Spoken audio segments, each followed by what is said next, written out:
We've got one woman who admits she hasn't watched the content, hasn't done the homework, hasn't even finished the video, but somehow already knows she's offended. That's modern confidence right there. No facts, no context, just vibes and volume. This isn't a debate. This is what happens when truth walks in the room and ego immediately calls for backup. Watch how fast accountability turns into interruptions. Watch how curiosity turns into attitude. And watch how humor disappears the moment the mirror gets turned around. Hit like, subscribe, and support Kevin Samuel's original channel to help keep his legacy alive. Hello. Hey, how are you? I'm well, and yourself? Good. We were just watching your live, looking at some of your content. Mm-hmm. I heard about you, but I don't really know much about you. I just came to my best friend's house and she was saying she was looking at your videos and she was offended by your content, but I haven't seen it, so I don't know what is supposedly so offensive about you. The truth. Okay. I don't know. The truth tends to offend many women today. But you know what? Who's not offended? The 8 black couples that have gotten together in the last 6 months, and the 3 black women who've gotten engaged in the last 6 months of knowing me, and credit my groups and credit my groups and my information as the reason why they're that way. So I don't know 3 black women to get married and one found a multi-million-dollar attorney. So why is your friend pissed off again? No one's pissed off. You just be feeling like you're entitled. Excuse me? You feel entitled, like see, this woman doesn't know me, and see, instead of saying, you know what, I didn't know that, and that's a good thing. I appreciate that 8 black couples have gotten together and 3 black families are about to be married. That's good. No. Instead of saying a good thing, she wants to be off camera. If you're gonna talk, at least get on camera. Don't be like that. She's like, you're gonna have the smoke. Bring your ass on camera. She's like in a little pearl, like in her nightclothes and stuff. Right. It's the person who's live that I'm on. I'm on her live. Oh, okay. Well, anyway, I will talk to you because obviously you seem to have a different energy. Man, people don't come onto my show just because I'm rude. Why would 15,000 people show up nightly if I was full of shit, lying, and just being rude and mean? That wouldn't even make any sense. So what do you think are people's issue about you? The truth. But I think that one of the biggest issues was this last video that happened when a woman rated herself being average, and I agreed. And then when do you think the woman's value is in the way that she looks? Well, let me ask you a question. How old are you? 27. 27. Is a man's value in how productive he is? I feel like everyone's value should be in their character. So yeah. No, I said a man's value is in how productive he is. Yes, and a woman's as well, but I don't feel like it. No, man. I asked you, is a man's value okay? And a woman's value to a man, men are visual. Initially, it is how you look. Okay. But my question is, why do modern women reject what women for thousands of years have accepted? But expect men to still be the same way. You still expect men to provide, right? Right, but I don't think this is only to the extent of physical appearance. I feel like if you compensate, you can always compensate in other ways. Like I've seen, and we've all seen it to where maybe it would be a very attractive guy with a woman who is not conventionally as attractive, and he does value her and he loves her. And all right, but okay, how about this? Get 100 of your male friends and ask them what they want. No, I understand. Studies. That's what I'm saying, and that's the thing. I agree. And that's the point. I'm saying what men would say. I am saying what men would say, and the issue is women have no problem saying, "I want a man who's 6 foot tall, 6 figures, 6-pack. I don't want no scrubs. Ain't nothing going on but the rent. I don't want no." But then when a man says he just has a standard too, there's all of a sudden an issue. Well, I don't have to have somebody 6 feet. As long as you're 2 inches taller than me, I'm 5'7". But exactly, but if you're 5'9". But hold on, ma'am. But that still is a standard. That still is a preference, and men have theirs as well. See, what we've told women, and men can have preferences. I'm not. But apparently not. Apparently not, because women can have their preferences. And well, we're generalizing right now. Hold on. Women have been memorializing what they want in movie and song for my entire life. When men just have the nerve to respond when asked, all of a sudden we're entitled in toxic masculinity. I don't think that you guys are entitled by wanting preferences. First of all, I will say that. Okay. I'm not disputing that. Like, everyone is entitled to have their whatever that that they want. But what I'm saying is that it seems like what you're saying, and correct me if I'm wrong, is that a woman's, like, her value in all is. I never said absolute. No. See, that's another thing. You won't have to tell me where. Well, that's what I'm telling you. I'm not telling you that's what. Well, that's the thing. I have never said that. I have never said that. But that's usually the forefront of the conversation. Is kind of okay. What Okay, let me finish. Can I get it out? Okay. If you ask me to tell you, then when I tell you, you're talking over me. No, so listen, but I'm conversing with you because I want you to. You're not conversing because you're the only one talking. Man, have you watched one of my videos? A 3-hour video from front to back. That girl situation when he was ranking. That girl. You're not paying attention. When he was what? Talk to him. Have you watched one of my video? Have you watched a full video of mine from front to back? One of my live streams. I just saw one video. Was it the whole? I think it was a whole video of some girl when you were. I guess she ranking her. He was ranking her. He asked her what he asked her what she ranked herself. So in other words, no. I have a full 3-hour show that I do, and you watched a 7-minute clip of a 30-minute conversation I had. I challenge you and your friend to go back to my channel and watch the full 30-minute. I'm not going to do this. If you're either going to get on the camera, I'm not going to talk to them. I'm not doing this with her. Either I'm going to talk to you, or we're going to have to be in. If she's going to get on the camera, get on the camera. The contest. So I'm just. I mean, I guess. No, ma'am. And this is the problem. But you haven't even responded to what I said. This is when women tend to become disingenuous. You're asking me questions, you're saying something, and I said you have not even watched the video from front to back.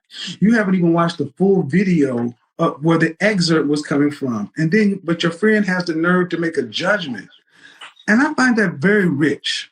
That women have no problem judging men on partial information. Please stop generalizing women, please. No, I will generalize women because I speak to plenty of. I will generalize women when I have enough information to be general. And you women are acting just like so many women who get upset. You have little to no information. You're not willing to do the work. And then when I challenge you to do something else, you want to speak. I didn't accuse you of anything. Have you noticed? I literally just asked you, what is your philosophy? Like, what is it that you think people are upset about? I literally came in with no judgment. And I said, no, but as we have gotten into it, you asked me and I said the truth. That's what the concept. Right, but more so what I'm asking you about is what we're talking about now. Like, I haven't made any assumptions based on anything that I've seen previously. Me and you are conversing, and I've talked to you enough to ask you certain questions, and what you're responding to, I'm responding back to it. So you're referring to past videos, but I'm referring to things that you're telling me now. The only question you've asked me is does a woman's value in her look? The only question you've asked me. But you don't even let other people talk. You're asking me how old I am. You're generalizing women.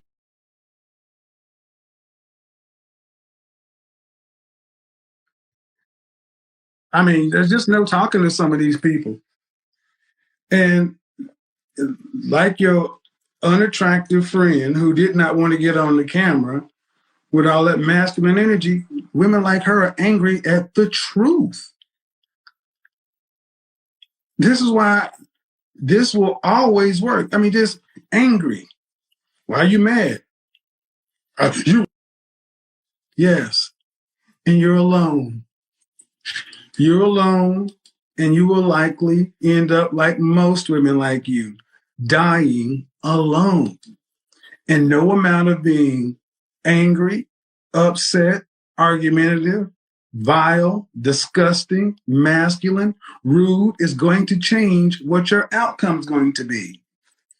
And that's what bothers so many of these ladies, because they're having to face the fact that many women like her are simply unfit for a relationship. Thank you. She put her cute friend on the camera because we know, come on. And even if she was attractive, your personality is through.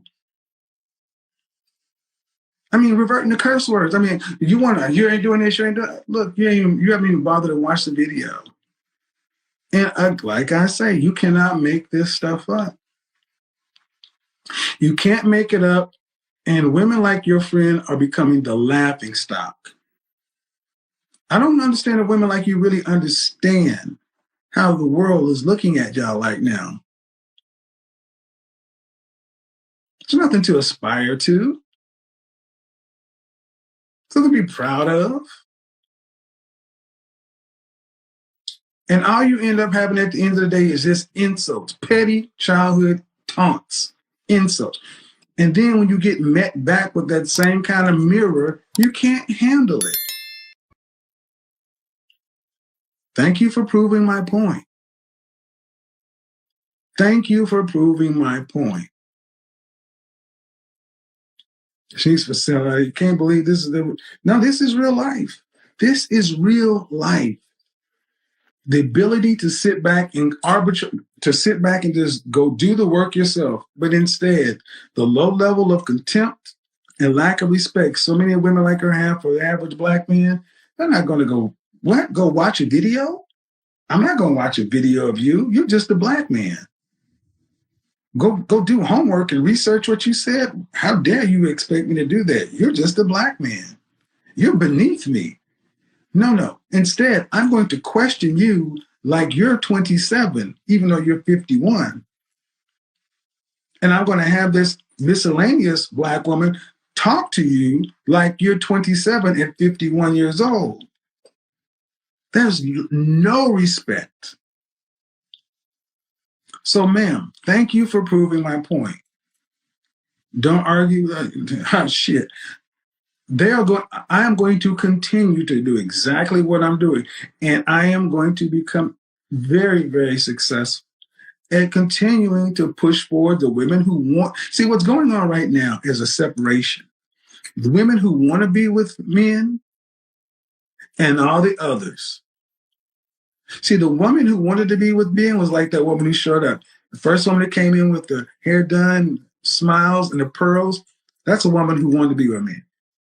And the other sister who came in, see, the women who came in, like the last other woman, just compare and contrast. You can tell the women who wanted to be with men versus the other ones. And that's what this does. It helps you separate the ones that you need to just say, hey, sis, do you. Don't argue with them. Just leave them over there. The ones that don't, with all that masculine energy, you got to argue with them. Well, now what's happening is the separation is happening. And women are starting to say, I don't want to be like her. I don't want to be like her, and I don't want to hang with her. That's what's going on. Women are starting to separate themselves from their negative energy friends. And to the 27-year-old that I was speaking to, I hope you get away from that woman. Because you sound like you might have had a shot. But her, she would never let you hear anything other than what she wants you to believe. I simply asked you to go watch the video, but she ain't going to let you do that. Go watch it. She can't keep you from watching it.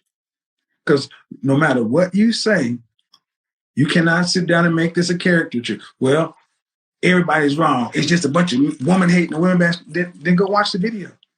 Go look at it for yourself. All the videos are up. Go look at it for yourself. Don't listen to what she's telling you it is. Go watch it. I dare you. And then what'll happen? You'll do just like so many other sisters have done. You know what? I'm wrong. When I first approached you, I thought it was this. And now it's that. I thought it was this. And now it's that. And also remember when I said, what about the 8 black couples that have gotten together in the last 6 months as a result of my Facebook group? And the 3 engagements. You notice they didn't address that at all. Now, if somebody else had said that or a woman had said that, they'd have got it. But you will not give a black man that you disagree with any credit. When the testimonials are up on YouTube, go look at it for yourself. The videos are up. The video testimonials saying, thank you, Kevin, for helping me find my wife. Thank you, Kevin, for helping me getting together my boo. Thank you. They're up. But I put it on the wood. But again, that is the extent that so many women like that woman off the screen. Don't matter. You are a black man and you are to be disrespected because there's no such thing. There are women who like her that say there's no such thing as high value black men. You're all scrubs. We're all dusty. We're all busted. We're all cracked.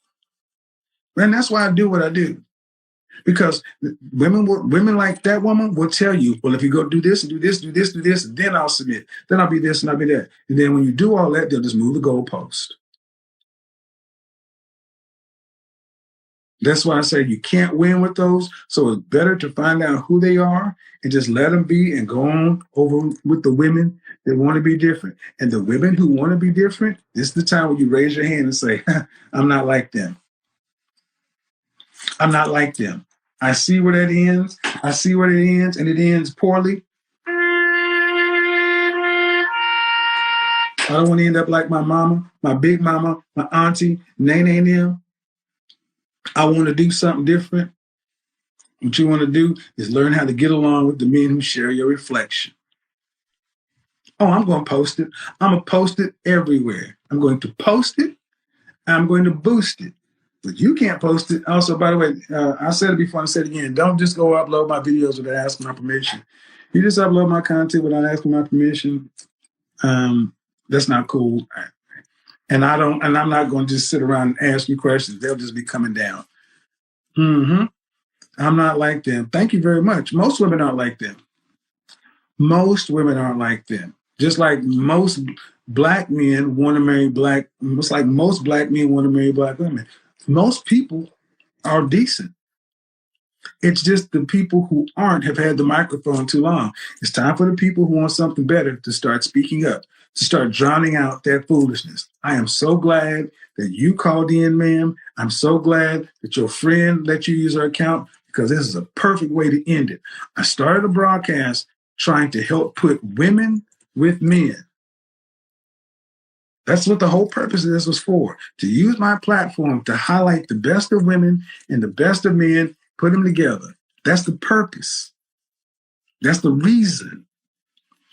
And I've talked to women who wanted those things. Talked about the couples that have already got together. But then you still get somebody like that who has the nerve to come in and say, just come through kicking stuff over. Forget all that. I'm going to just piss and crap all over your stuff. Thank you for twerking on my furniture.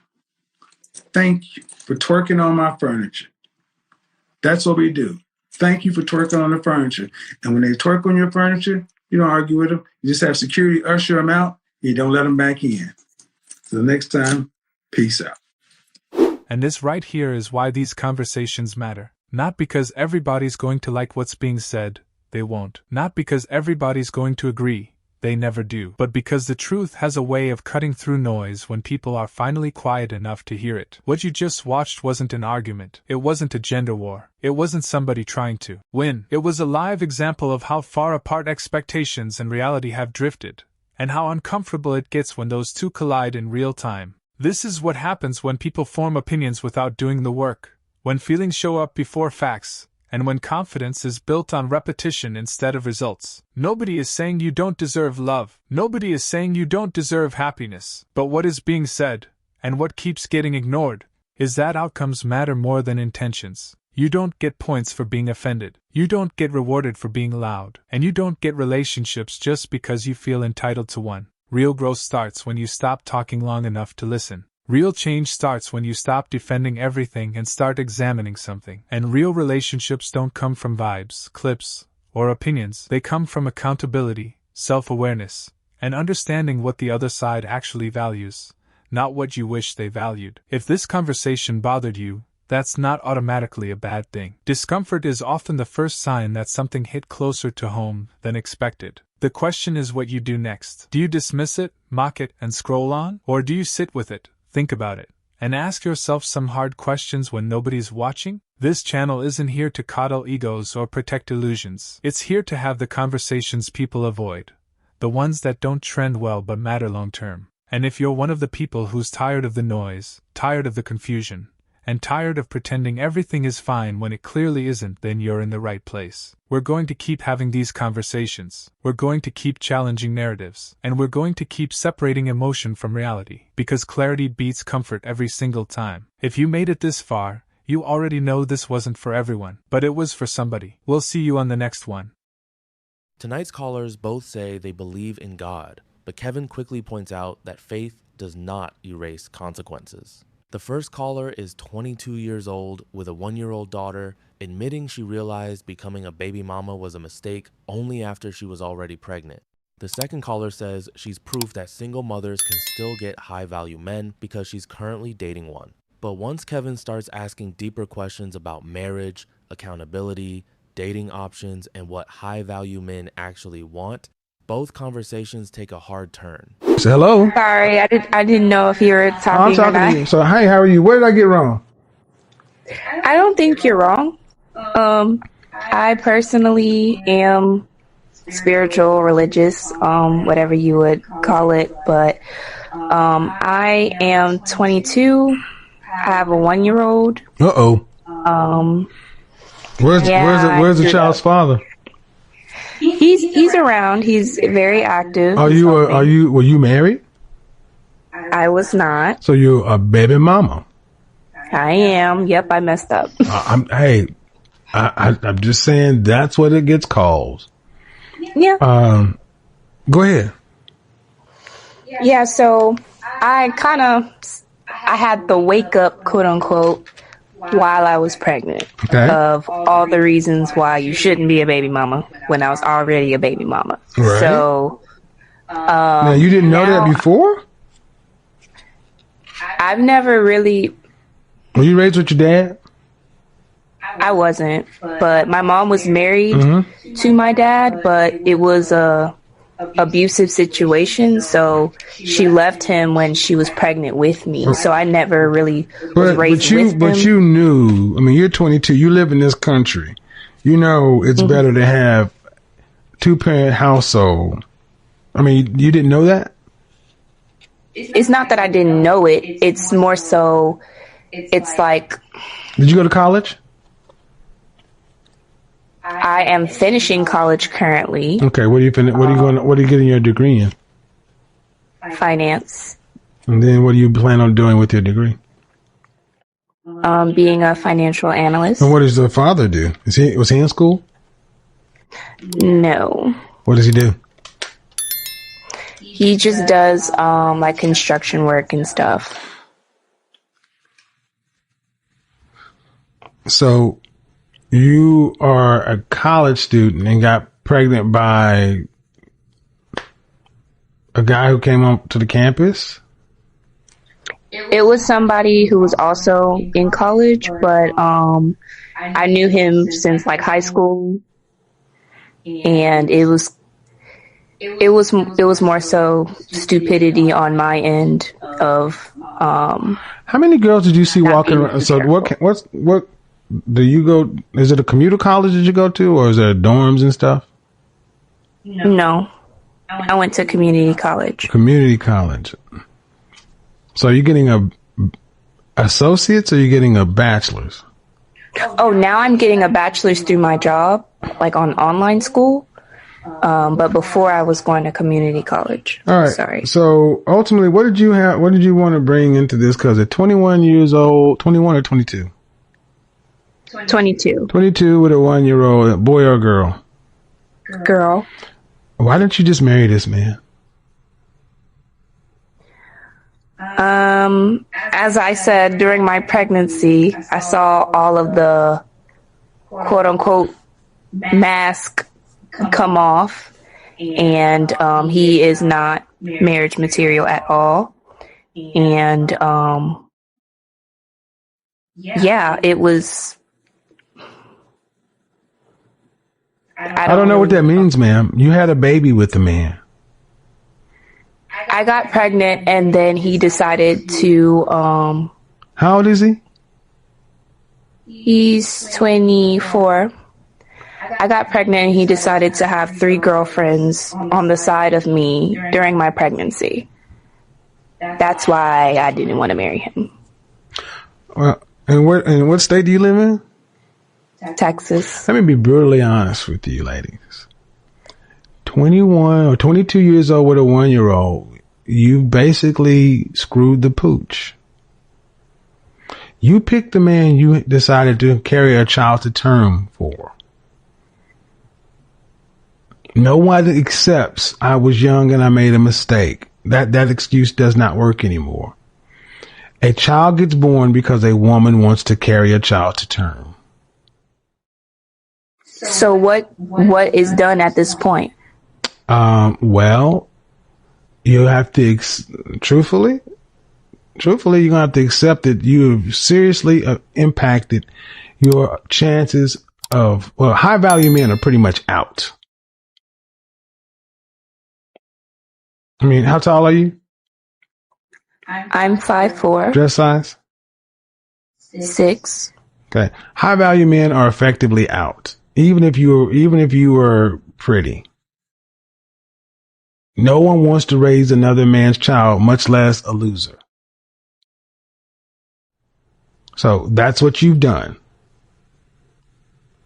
And struggle as though you may, try to widget it around. Guys will take you out.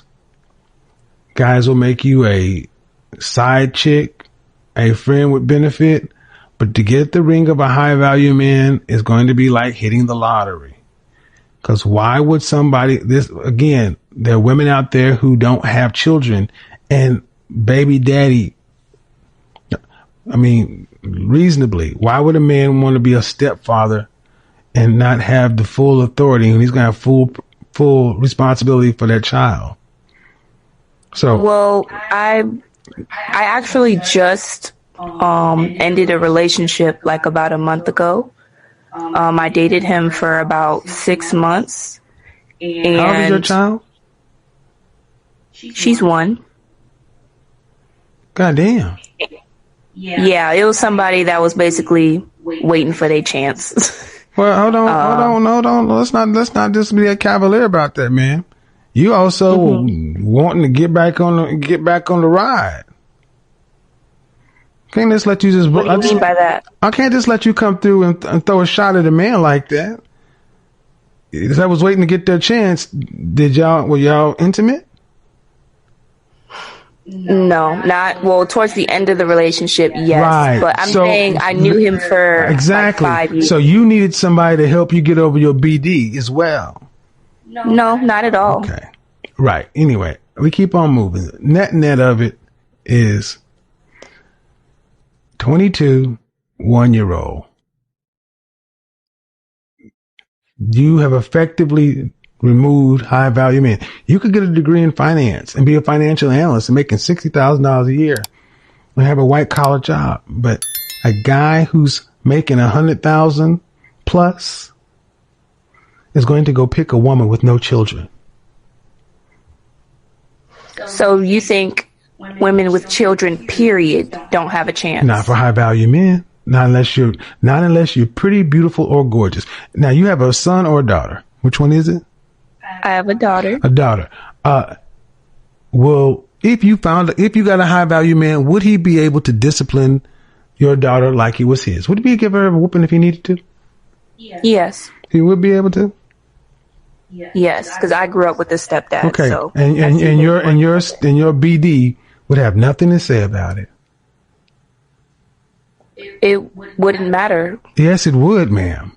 See, let me explain something to you. I've been a stepfather and I've had to deal with a crazy ex-husband. I've seen this, ma'am. Understand something. I know what you want to tell yourself.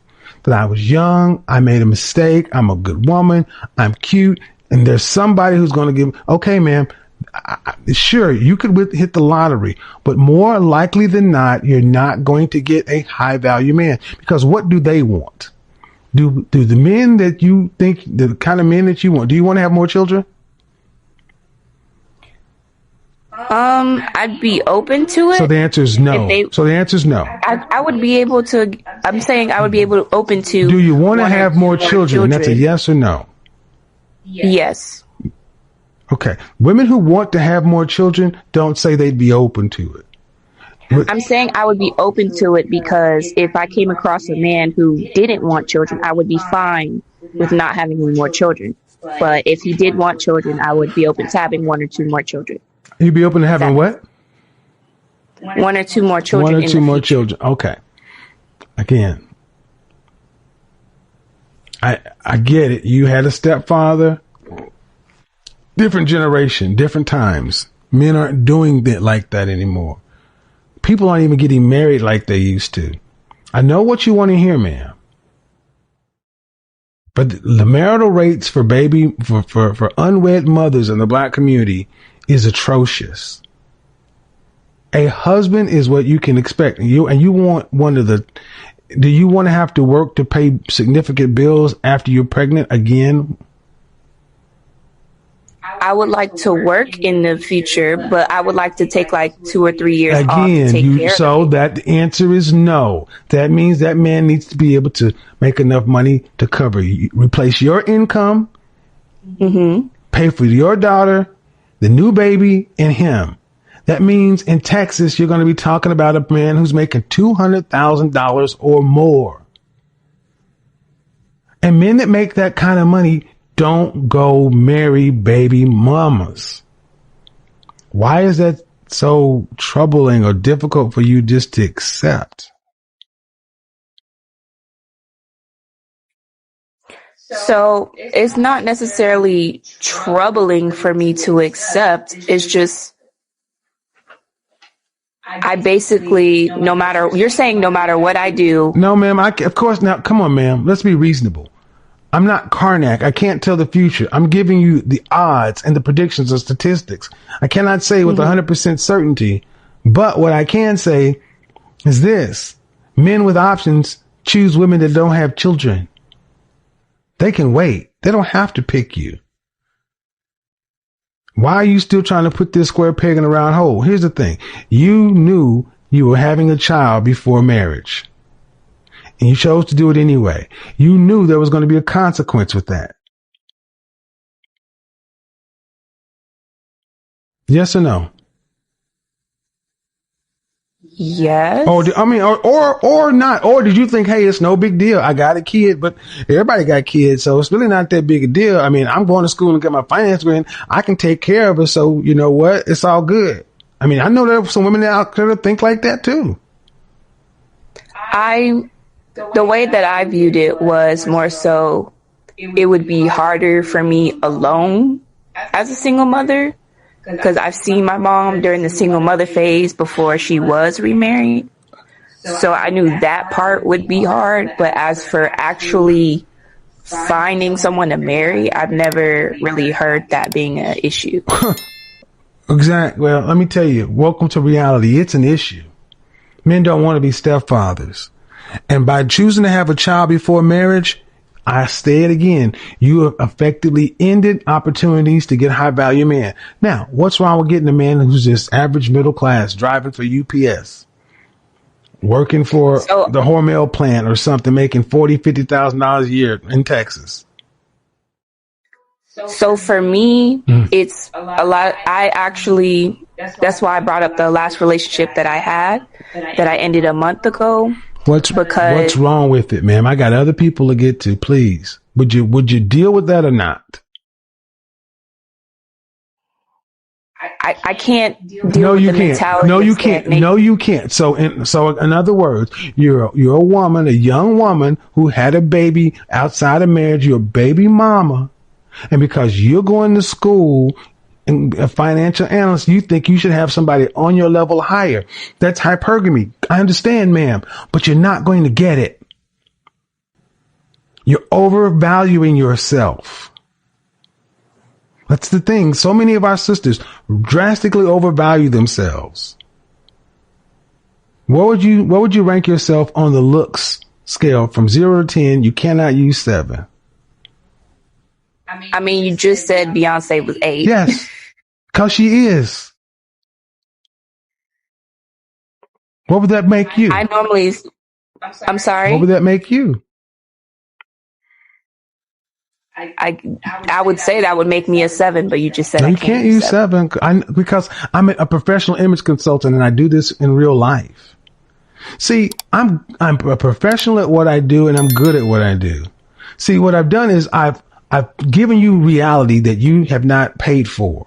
If you had to pay me, I'd be telling you the same thing. Ma'am, at best, you're probably a 6 because you're not an 8 at Beyonce level. I can't use 7 because every average looking or cute woman tries to give herself more points. But at a 6, what does your child cost you? If you're a 6, what does your child cost you? Does it give you a point? No. Does it cost you something?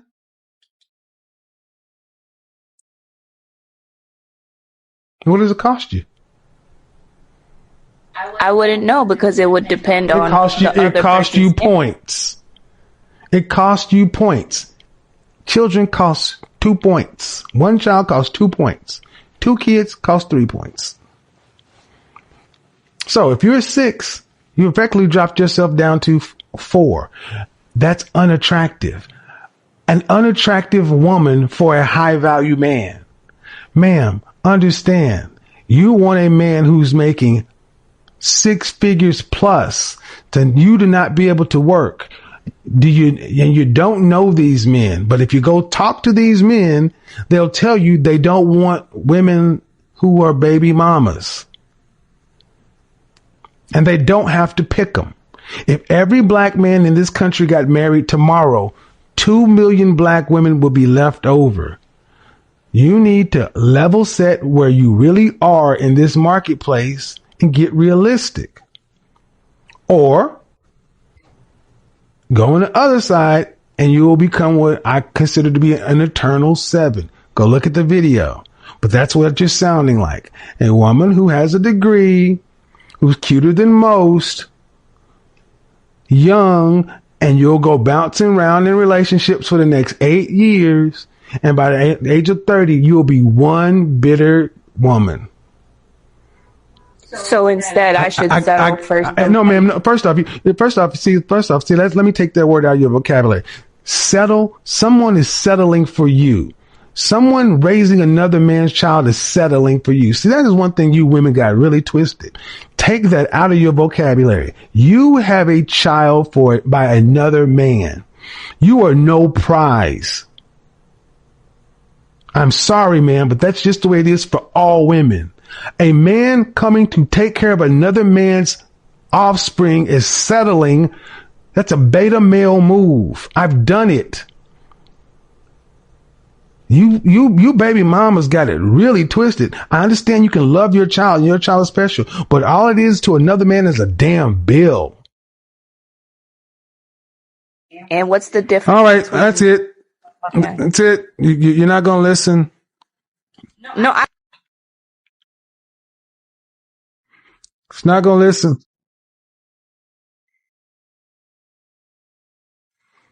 Peace out. Hello. Hello. Hi. Hello. How do I pronounce your first name? Shatana. Shatana. How are you? Yes, sir. I'm doing well. How are you? Oh, I'm good. So what did I get wrong? Tell me what I did wrong, because apparently I don't know what I'm talking about. Well, I wouldn't say you're doing anything wrong. You're doing a good job, actually.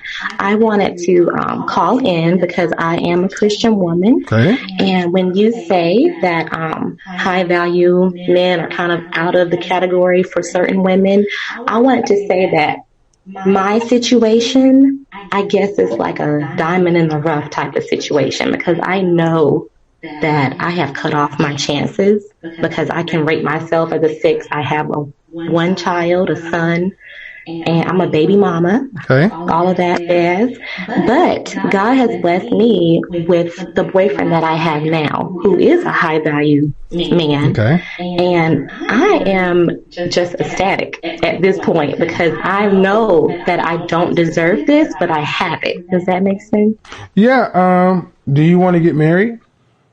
I do. So Okay. much. How long have you guys been together? It's a year and 2 months. Does he have any children?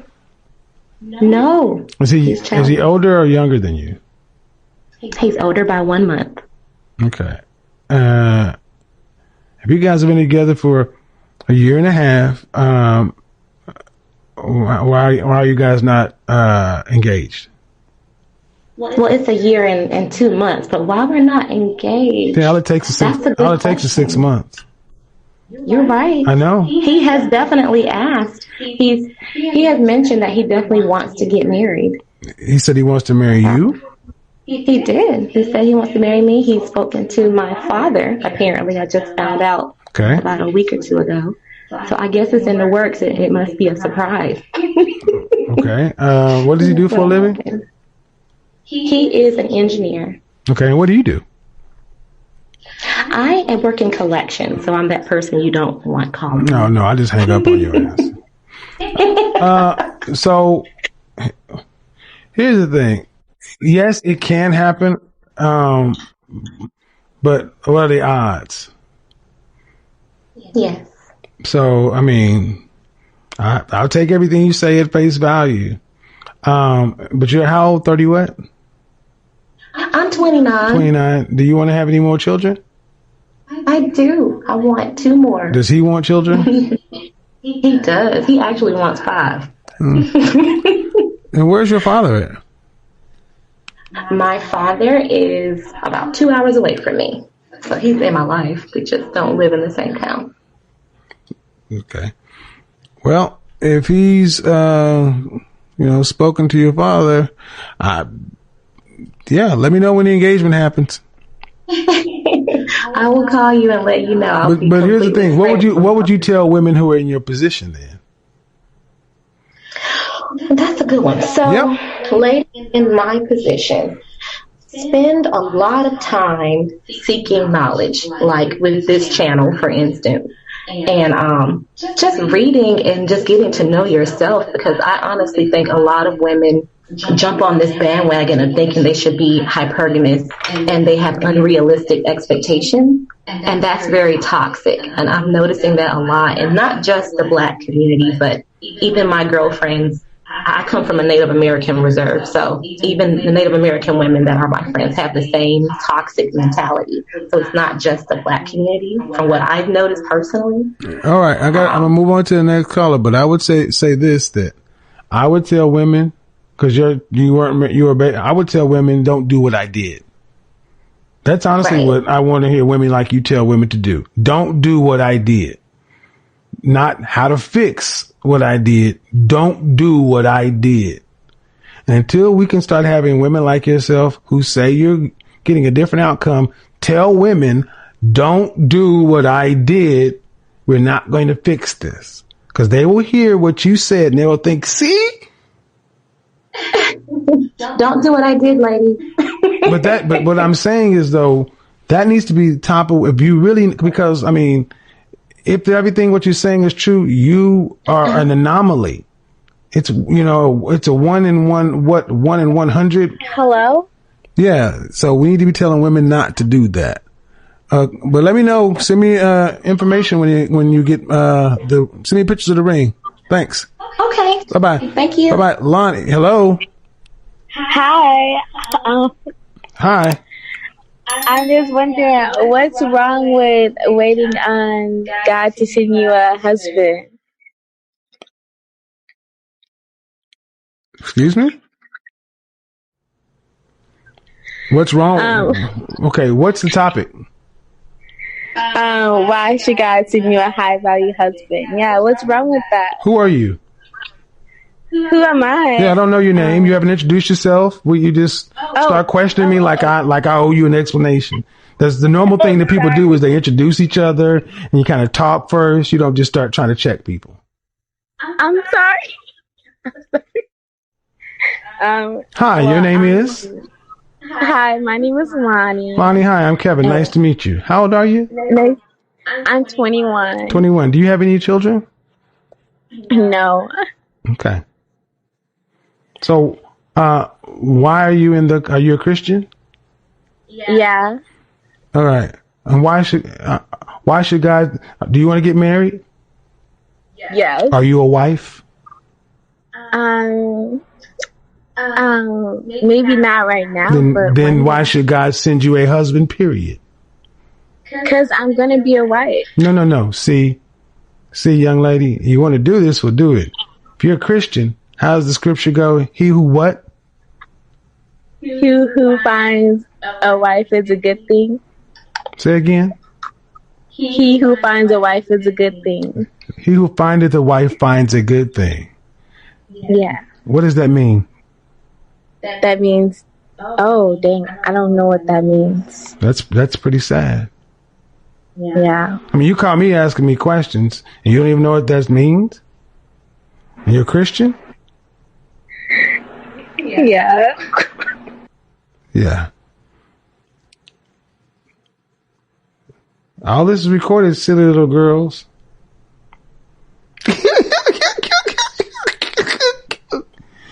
I'm like Miss Piggy over there. Cute. This sad. This is all right, Grace. We're gonna go ahead and bounce you out. Oh, cute. Square dance rap. So at the end of the day, here's what it comes right down to. God does not owe you a husband. Stop walking around being married to Jesus. If you're not doing something, if you're not a wife, like that last silly little caller, let me go get me some more Cheetos and hot Funyuns.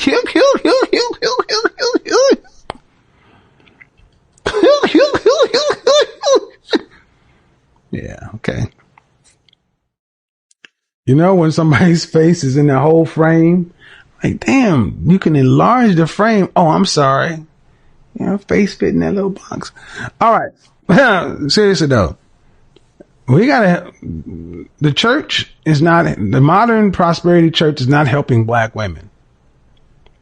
Black men are not going to church. They don't want to hear preachers preach that prosperity gospel. They don't want to hear women with multiple children think nothing's wrong. They don't want to hear callers like the caller that I had before who just thinks, hey, I got a kid. You know, no big deal. Yeah, it's a lot of wrong having a kid out of wedlock if you want men at a certain level. And the net of it is God should not send you anything.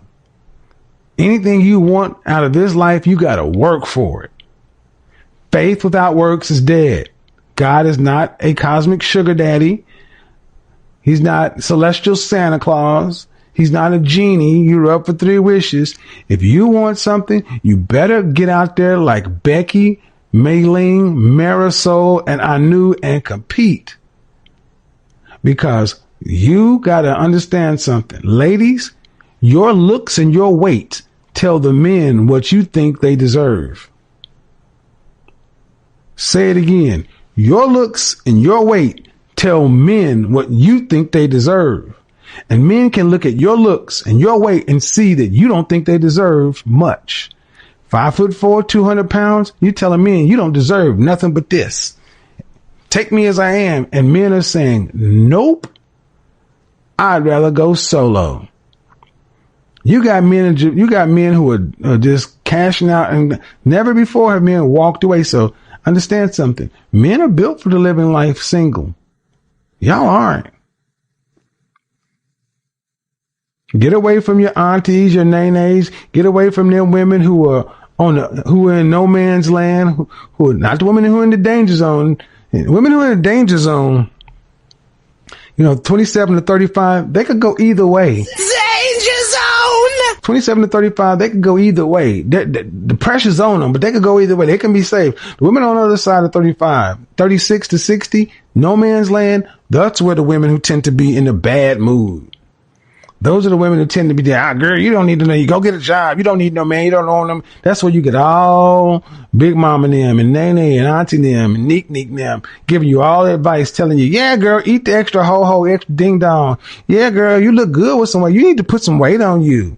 You look skinny over there. You look anorexic. They keep piling Popeyes on you because they want you to get big and swole like them so you can be over there with them going to church, sitting on the front row with necks looking like a pack of hot dogs with that church hat on, face beat to the God, smelling good, but you know you're not comfortable, church suit all tight, not enjoying life. They're not enjoying life. So when somebody like myself comes along and say, you need to drop the weight and get fit. You need to do nothing for no man. Okay.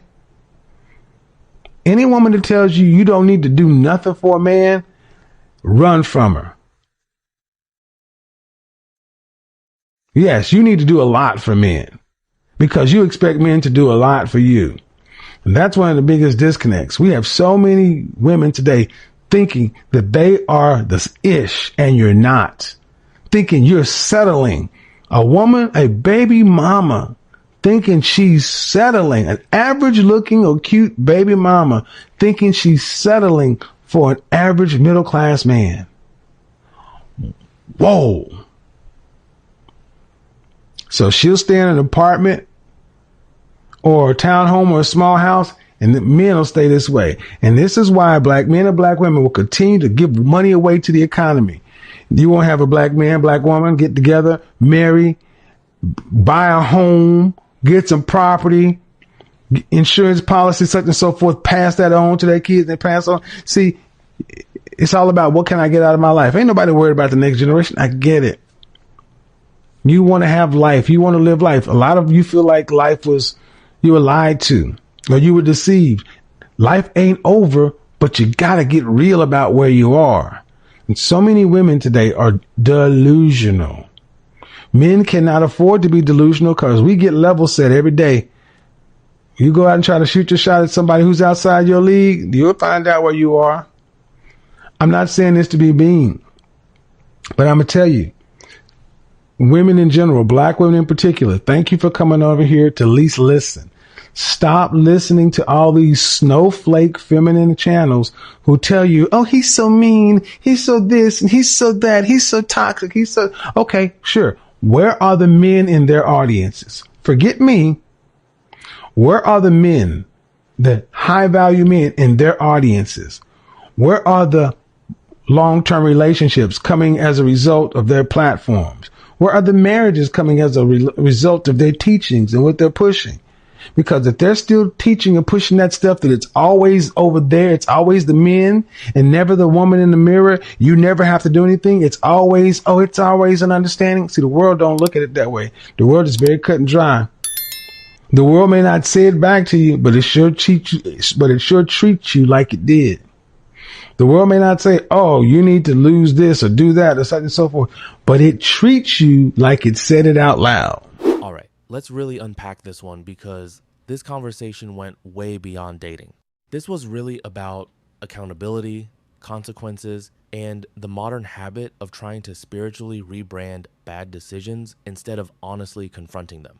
And Kevin saw that immediately. The first caller was only 22 years old with a 1-year-old daughter, and you could tell she was still trying to process the reality of her situation in real time. She admitted she understood the importance of two-parent households. She admitted she knew single motherhood would make life harder. She admitted the father was not marriage material. But even with all that awareness, she still carried the pregnancy to term and expected life to somehow work itself out afterward.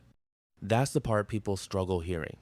Because modern culture keeps telling women that motherhood automatically makes them more valuable, more mature, and more desirable, while completely ignoring how men actually evaluate long-term relationships. And Kevin kept bringing the conversation back to one thing over and over again: options. Men with options do not think emotionally first. They think practically. They look at baggage, obligations, stress, financial responsibility, family dynamics, and long-term risk. And whether people like it or not, another man's child immediately changes the equation for most men, especially men with money, status, and access to women without children. That's why Kevin kept saying high-value men are not lining up to become stepfathers. And people can call that harsh, but pretending reality works differently helps nobody. Another thing that stood out was how quickly the first caller shifted toward hypergamy even after admitting her situation. She still wanted a man making enough money so she wouldn't have to work heavily after having more children. That's important because it shows how deeply modern expectations are ingrained now. Even women who openly acknowledge mistakes still often believe they deserve elite-level outcomes afterward. And Kevin kept trying to explain that life doesn't work like a reset button. Choices matter. Timing matters. Family structure matters. The second caller was interesting for a completely different reason. She genuinely believed God blessed her with a high-value boyfriend despite her being a single mother. And Kevin didn't even fully reject that possibility. What he challenged was the mindset other women would take from hearing it. Because people hear rare exceptions and immediately turn them into universal rules. That's dangerous. If one person wins the lottery, you don't build your financial strategy around lottery tickets. And Kevin kept trying to explain that if her situation truly works out, then the lesson should not be, see, it all works out anyway. The lesson should be, don't repeat the decisions that made life harder in the first place. That was the deeper point most people missed. Then the conversation took another turn when the younger caller started talking about waiting on God to send her a husband while simultaneously admitting she was not even prepared to be a wife yet.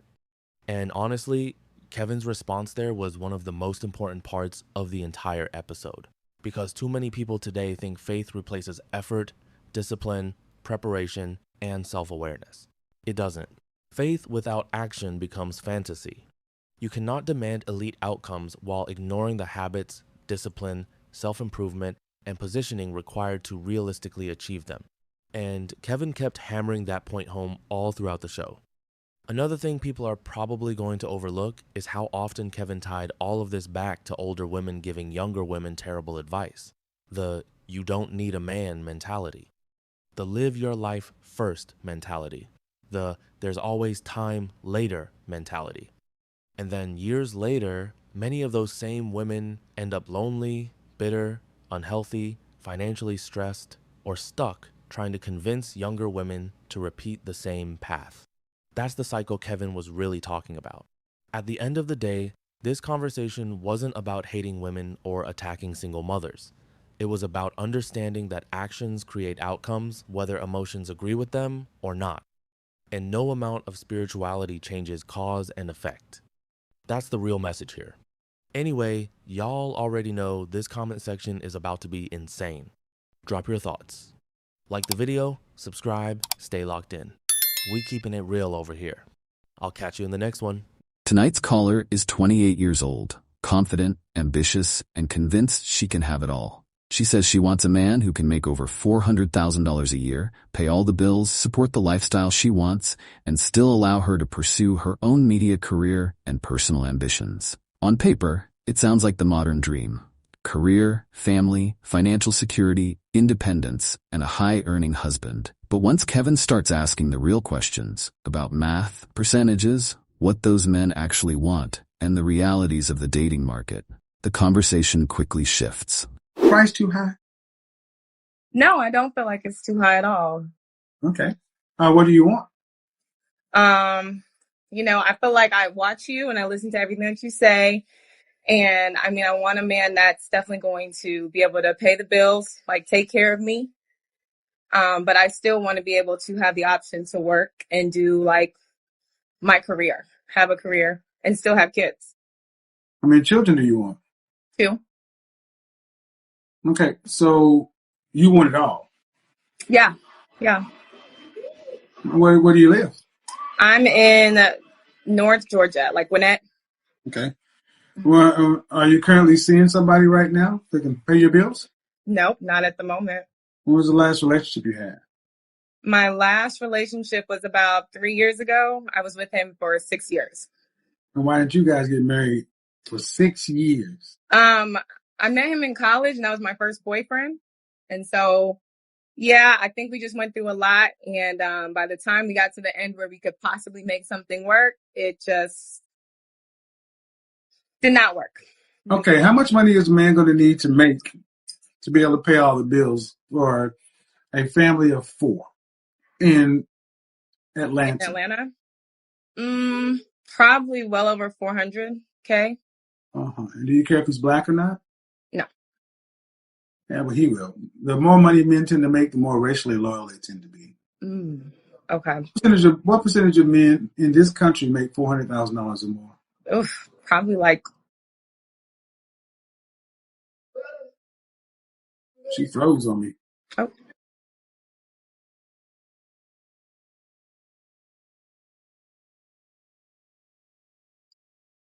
What percentage of men in this country make over $400,000? I would say maybe 2 to 4%. Probably not a lot. 1%. Okay. 1%. Mm-hmm. So let's go back to what you said. I feel, which is kryptonite. Men don't care about what you feel. We think, act, and do. Mm-hmm. You want it all. Mm-hmm. At 28 years old, with no men in the pipeline, and you want a top 1% man. What is a man who makes the kind of money you're talking about making? What do those men typically want from a woman?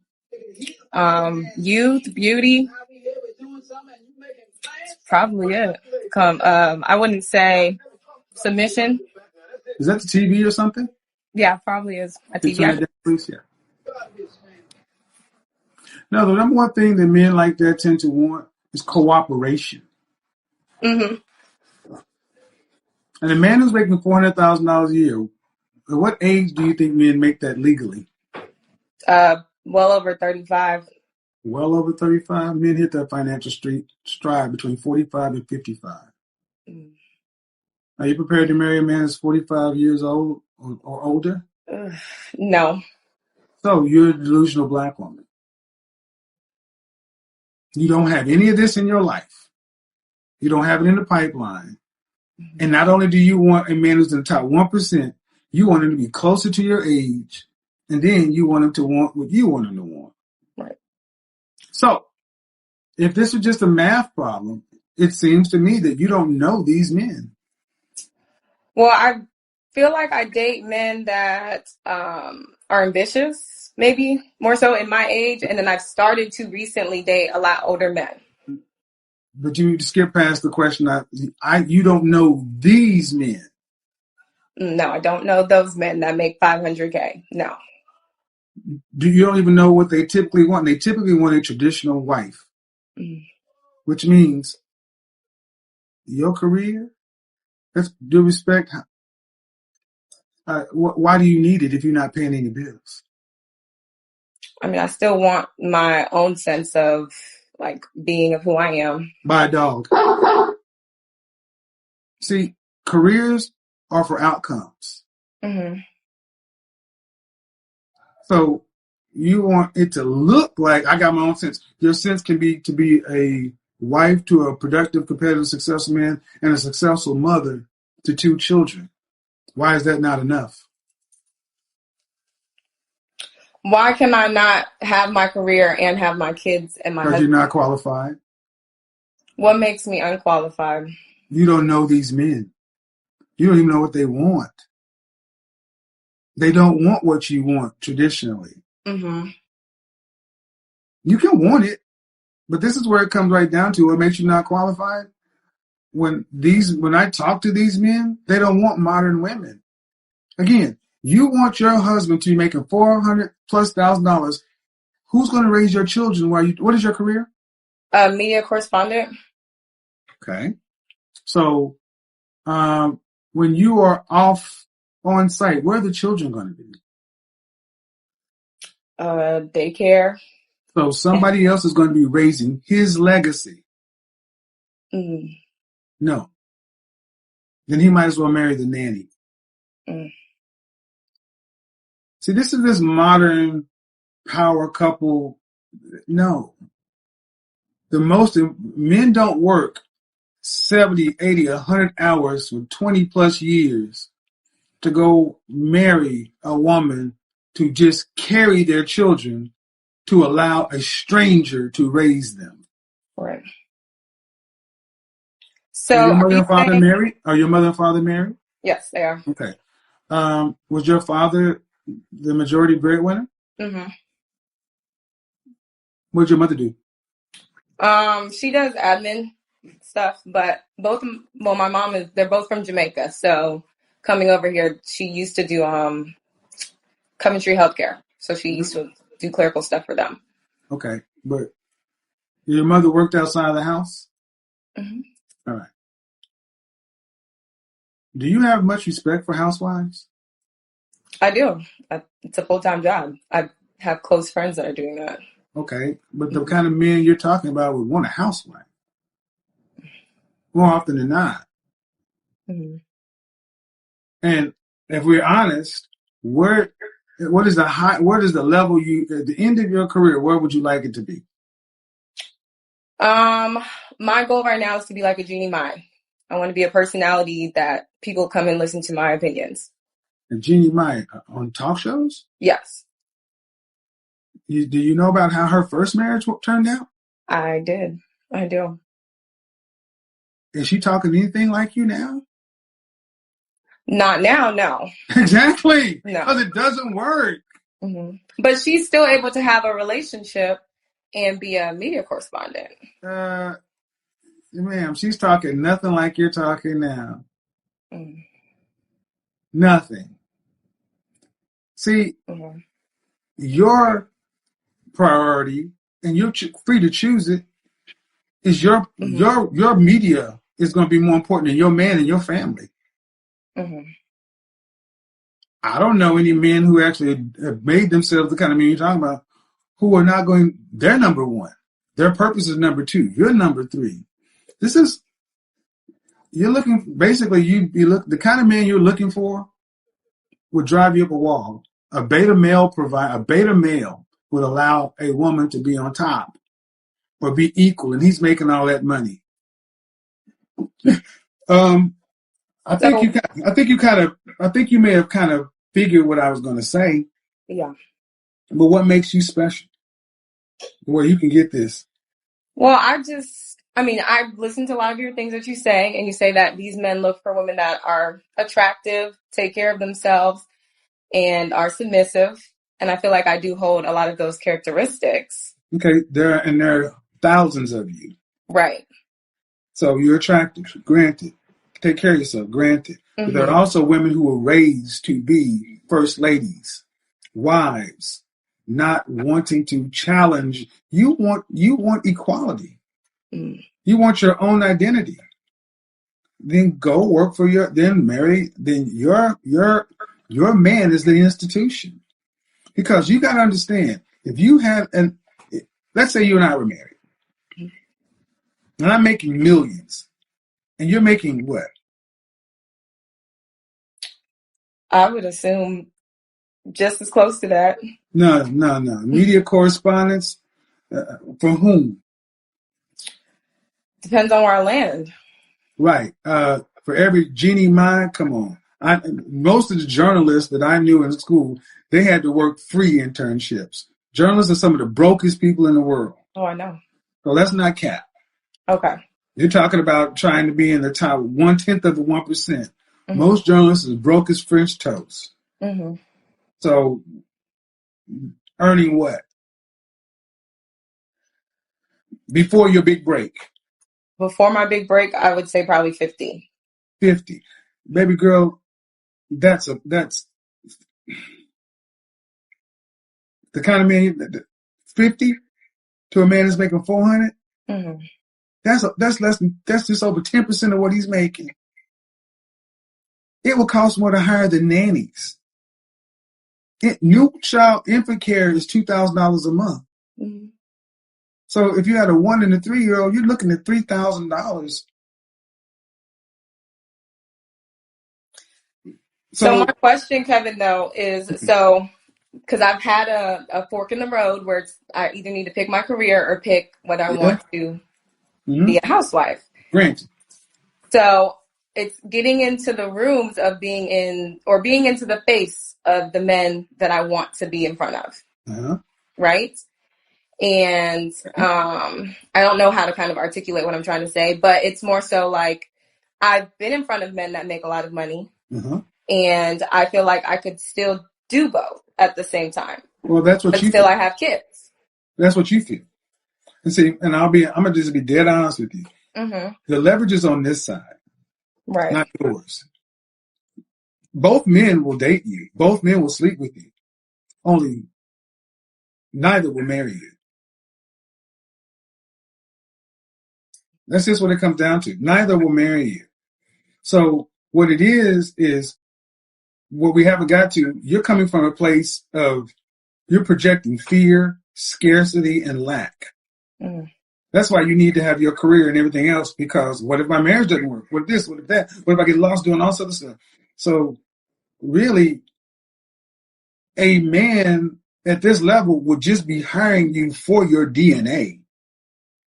He'd be hiring you to impregnate you, for you to carry the child, to make the child, and then someone else will go raise that child while you're off being a media correspondent, fulfilling your purpose and dream. That's not what these men typically want. But let's be honest. Do you really think that, are you really coming from a place where you think your marriage is going to last for 40, 50 years? Yeah, I truly do. Okay, then why would you want someone else to raise your children? I think I've seen my mom do both.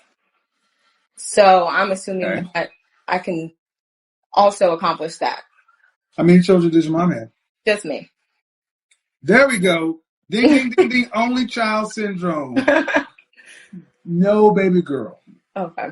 No. You're an attractive woman, but that ain't enough.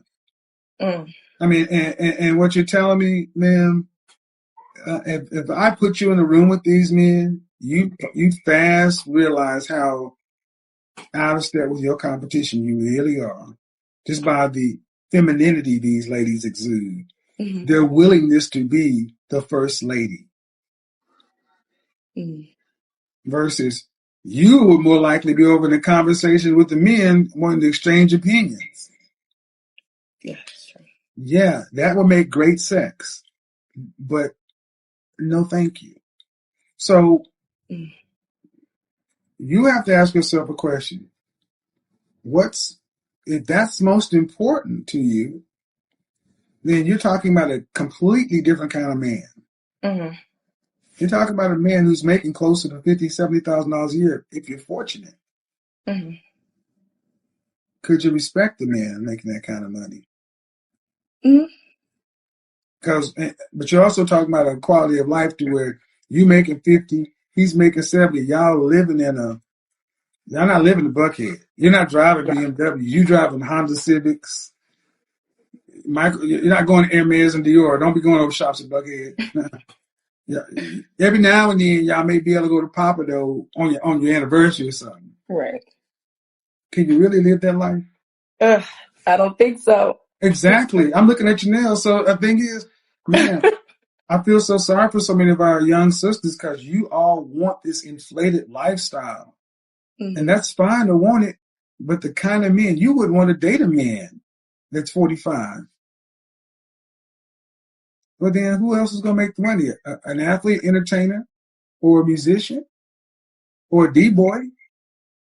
Mm. What this shows more than anything else is men and women that focus so much on who they are. And the world has let you guys do this on what you want, to where you've had to focus nothing on who the men actually are, what the men actually want. So you don't mean to, but you're really dissing a whole group of men by pedestalizing this group of men, but you're not even giving these men what they want. Right.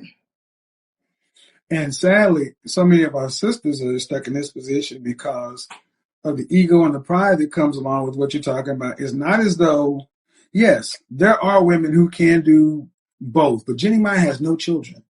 Yeah. And her first marriage failed miserably because she didn't want kids, and he did. He went off and got married and had kids. Mm-hmm. So, and then complicate this with being an only child kind of thing. A lot of moving parts there, man. A lot of moving parts. Okay. I think you need to take some real time to figure out really what you need, not what you want. Okay. What you want may be one thing, but what do you need? Because if your family are from Jamaica, I mean, it ain't like you grew up with a silver spoon in your mouth. Mm-mm. So why are you so bougie now? You just, as I've gotten older, I've learned to spoil myself. So. On whose money? My own money. Making $50,000 a year? I mean, so during the day, I still work in real estate. And then, of course, as a media correspondent, I have to pick up my gigs on the weekends. Okay. But it still nets to a certain amount of money. Right. How you spoiling yourself without the money? Mm-hmm. I'm going to spoil myself. Because, I mean, you roll up in the Cartier, and it is what it is. Can you do that at 28 on your income? No. Then you can't spoil yourself, baby girl. Mm. But see, the confidence in which some of the young professional sisters talk is like, well, this is just it's almost like you're coming off as though, I don't want to use the word an imposter, but it's like, what are you talking about? Mm-hmm. I mean, I don't want to get too deep into how much you make, but with 28, a media correspondent, I would assume you between 40 and 75, and that's being generous. Mm-hmm. And that's with all your gigs and everything else. Right. That's a nice apartment and a car note. That's be able to go to La Billa Bouquet every now and then, but really, men that you date will probably pick up the slack. But that's fine. They're going to want something for that. Mm-hmm. So if you end up being closer to the norm for media correspondents, closer to the median income, not the Jenny Mines, because that's far the exception. Right. And you look at everybody on that panel. Lonnie Love does not look like one of the happiest people in the world, and she got a broken painter. And Lonnie, you used to talk a lot of shit about black men, so you got it coming. Right. And then she got a reformed Jeezy. But if you stick closer to what most people make, that means you're not going to be making over 6 figures. Do you really want to go the rest of your life because you need to be independent in your sense of self to where you end up 50 years old with a middling career as a correspondent, news here, this, such and so forth? I mean, you're doing okay, mm-hmm. but you can't travel and go to Paris, and it's not on your own money. Right. What does that look like after you're no longer able to sit in the anchor chair? Where you no longer have this youthful view, but they bring in the next group of women. What does that look like? Because then you can't turn around and try to be like, well, now I'm ready to get married. No. You too old. Yeah. You're in the danger zone for a reason. This is the age where you ladies really have to make up your mind. Mm-hmm. Either I'm going to couple with the man of value and I'm going to figure something out, or I'm going to go this life by myself and I'm going to take what it gives me. And this path is not one I recommend because it's highly competitive and no one's going to give you anything. Mm-hmm. And this path tends to end up in a lot of loneliness. So unless you are 100% willing to commit, and that means cutting off marriage and kids and all that other stuff, because to make this work, you can't serve two masters. You got to pick a side. Right. I hate to break it that way, but right. Just think about it. But you can't have everything. Can't have it all. And you want it all plus some. Yes. I tried it. All right. Have a good day. Bye. All right, so let's slow this down for a second and really think about what we just watched. This conversation wasn't really about one woman. It's about a mindset that a lot of people have today. The idea that you can design the perfect life on paper, the perfect partner, the perfect income, the perfect career, the perfect family, and somehow everything is supposed to line up exactly the way you imagined it. But the world doesn't work like that. Relationships don't work like that. And markets, whether we're talking about jobs, houses, or dating, definitely don't work like that. What Kevin was trying to show her wasn't cruelty. It was math. When you start asking for the top 1% of anything, you're no longer talking about normal expectations. You're talking about extreme rarity. And when something is that rare, it comes with trade-offs. Those men have options. A lot of options. And because they have options, they get to choose the lifestyle that fits them. not the other way around. And that's the part people struggle with the most. Everyone wants the outcome, the house, the lifestyle, the security, the success, but very few people want to accept the conditions that come with it. The sacrifices, the compromises, the priorities that have to come first. You can want a high-powered career, you can want a family, you can want a high-earning partner, but the hard truth Kevin keeps coming back to is this. Sometimes you have to decide which one matters the most, because trying to hold on to all of them at the same time can leave you with none. And that's the deeper message behind conversations like this. It's not about telling people they can't dream big. It's about understanding how the real world works, how people choose partners, and what actually leads to long-term stability. Because time moves forward, whether we plan for it or not. And the earlier someone understands the trade-offs in life, the better chance they have of building something that actually lasts. Anyway, that's the conversation. If you got something out of it, drop your thoughts in the comments. I want to know what you think. Was Kevin being realistic? Or do you think she should still chase the life she described? Make sure you hit like, subscribe, and turn on notifications so you don't miss the next breakdown. And as always, go support Kevin Samuels' original content to keep his legacy alive. I'll see you in the next one. Welcome back to my channel. Today's caller is 26 years old, divorced, a single mother, and says she's attractive, has standards, and is ready for a high-value man. She believes the only thing standing in her way is figuring out what she's doing wrong. But once Kevin starts asking real questions, it becomes clear this isn't about standards, it's about reality. Because on the surface, it sounds simple. She wants a provider, wants to stay home, wants multiple kids, and wants a certain lifestyle.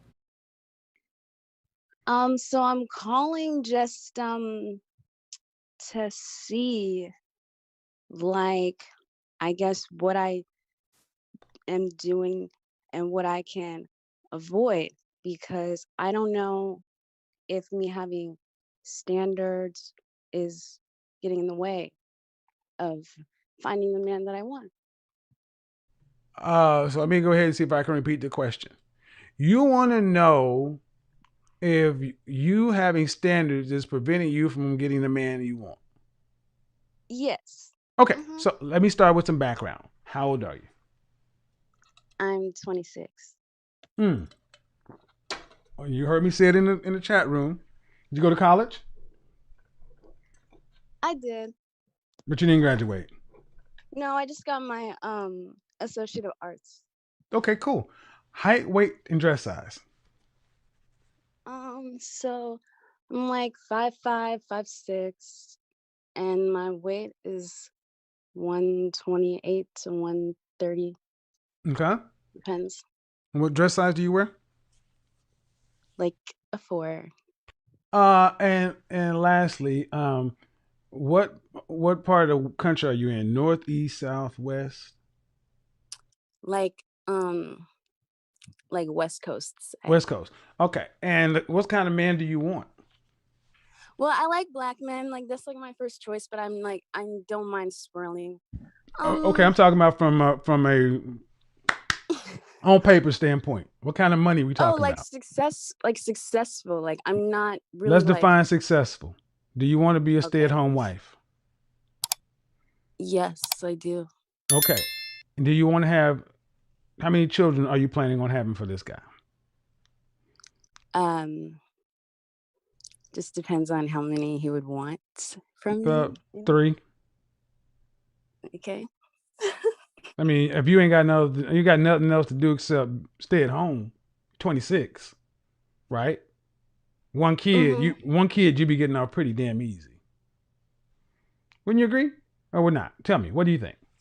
No, I think that's true. I think, Okay. The average family has 2.3 kids or 2.5 kids, but you're talking about a successful guy. So a successful guy, are you in Northern California or Southern California? Northern. So in Northern California, so to be a stay-at-home wife of 3 children in Northern California, how much do you think a man would need to make annually to make that happen? For you to have a decent home, have your own 4-door sedan, to have the kids' college paid for, private school if necessary, or high-end public school, with kids' activities, kids having cars at 16, having their college paid for if necessary, plus have the things of life, 401k, retirement, everything else, still being able to eat well, travel, not just go to Disneyland. I'm quite sure you want to go out of the country, maybe go to Europe on a family vacation, that kind of stuff, right? Right. Right. Okay. How much you think that person needs to make? That man needs to make annually? I would say a significant Give me a amount dollar of value. money. Give me a dollar value. I'm not good at math. Like probably like over 100,000 maybe. I don't know, maybe like 80,000, 90,000, over 100,000. I'm not really sure.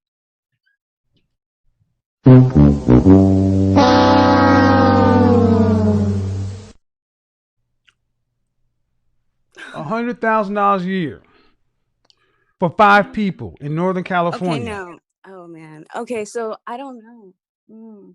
Okay, so problem number 1. The things you want, you don't even know what it takes from a dollar standpoint to make it possible for a man to make it possible for you. You think this shit is just magic. Let me give you the number. The number, they throw this 6-figure number out, that's enough for one person to be successful. Roughly $10,000 a month. That's the number I tend to use. That's in Dallas, Houston, Austin. If you adjust that for the Bay Area, you're $100,000 a year, you're still broke. You're talking about closer to 220, 250. There's a police officer in San Jose who made $250,000 last year, and he's a cop. Okay, so the kind of man you're talking about, he's going to need to be making around $700,000 to $900,000 a year. I'm open to relocating. Like I don't have to stay. Like I'm like so open to moving somewhere Well, cheaper. do you think people make that kind of money in Cedar Rapids, Iowa? No. Do you think there are a lot of black men? Black men are concentrated in 10 cities. See, this is part of the problem with ladies. You want this fantasy of a man, not a fantasy. You want this high value man. These men, listen, these men are concentrated in 10 cities. Black people are concentrated in 10 cities. Okay? And I don't fault you for wanting him, but I just say you got to understand where he is. And to think a guy can make $80,000 and you would be happy with that kind of money. You'd be working on 80 grand. And then there'd be tension in the marriage. I forgot to ask you one question. On a scale from 1 to 10, where would most people say you rank as far as a beauty? From a facial standpoint. Like a 9 or a 10, maybe an 8 if someone's hating on me. A 9 or 10. Okay, so we're talking LA 9 or just. I just know I'm very beautiful, and I'm not just saying that. Okay, but I don't know. Hey sis, I give it to you. So these are good things. So from a money standpoint, the kind of money you're talking about is a guy who's going to have a serious high earning career, or he's going to have to be a small business owner and own a significant concern. That means you're going to be looking at men who are at least about 10, probably 15 years older than you. Oh, definitely. Okay. And that's what you're going to be looking for. But the question is, what do those kind of men want in a wife? Well, I know that they want, someone who's just a lady. I would hope so, because I'm really open to just being a lovely housewife and just doing what I need to do. Translation, I'm open to you taking care of me. That's what you just said. I'm open to you just taking care of me, which is cool. But what you've also said is you've done no homework or no research or no nothing on what it is you want. That's why you're not getting it. That's like golden. That's true. This is why your non-black counterparts, your white counterparts, steal black men like this out from under you. Because 1, you don't even know how to identify them. 2, when they're there, you got no sales pitch. It's just I'm pretty. Good. Okay. You're beautiful. You're 5 foot whatever. You're dress size 4. You are smoking. After we have sex, what else?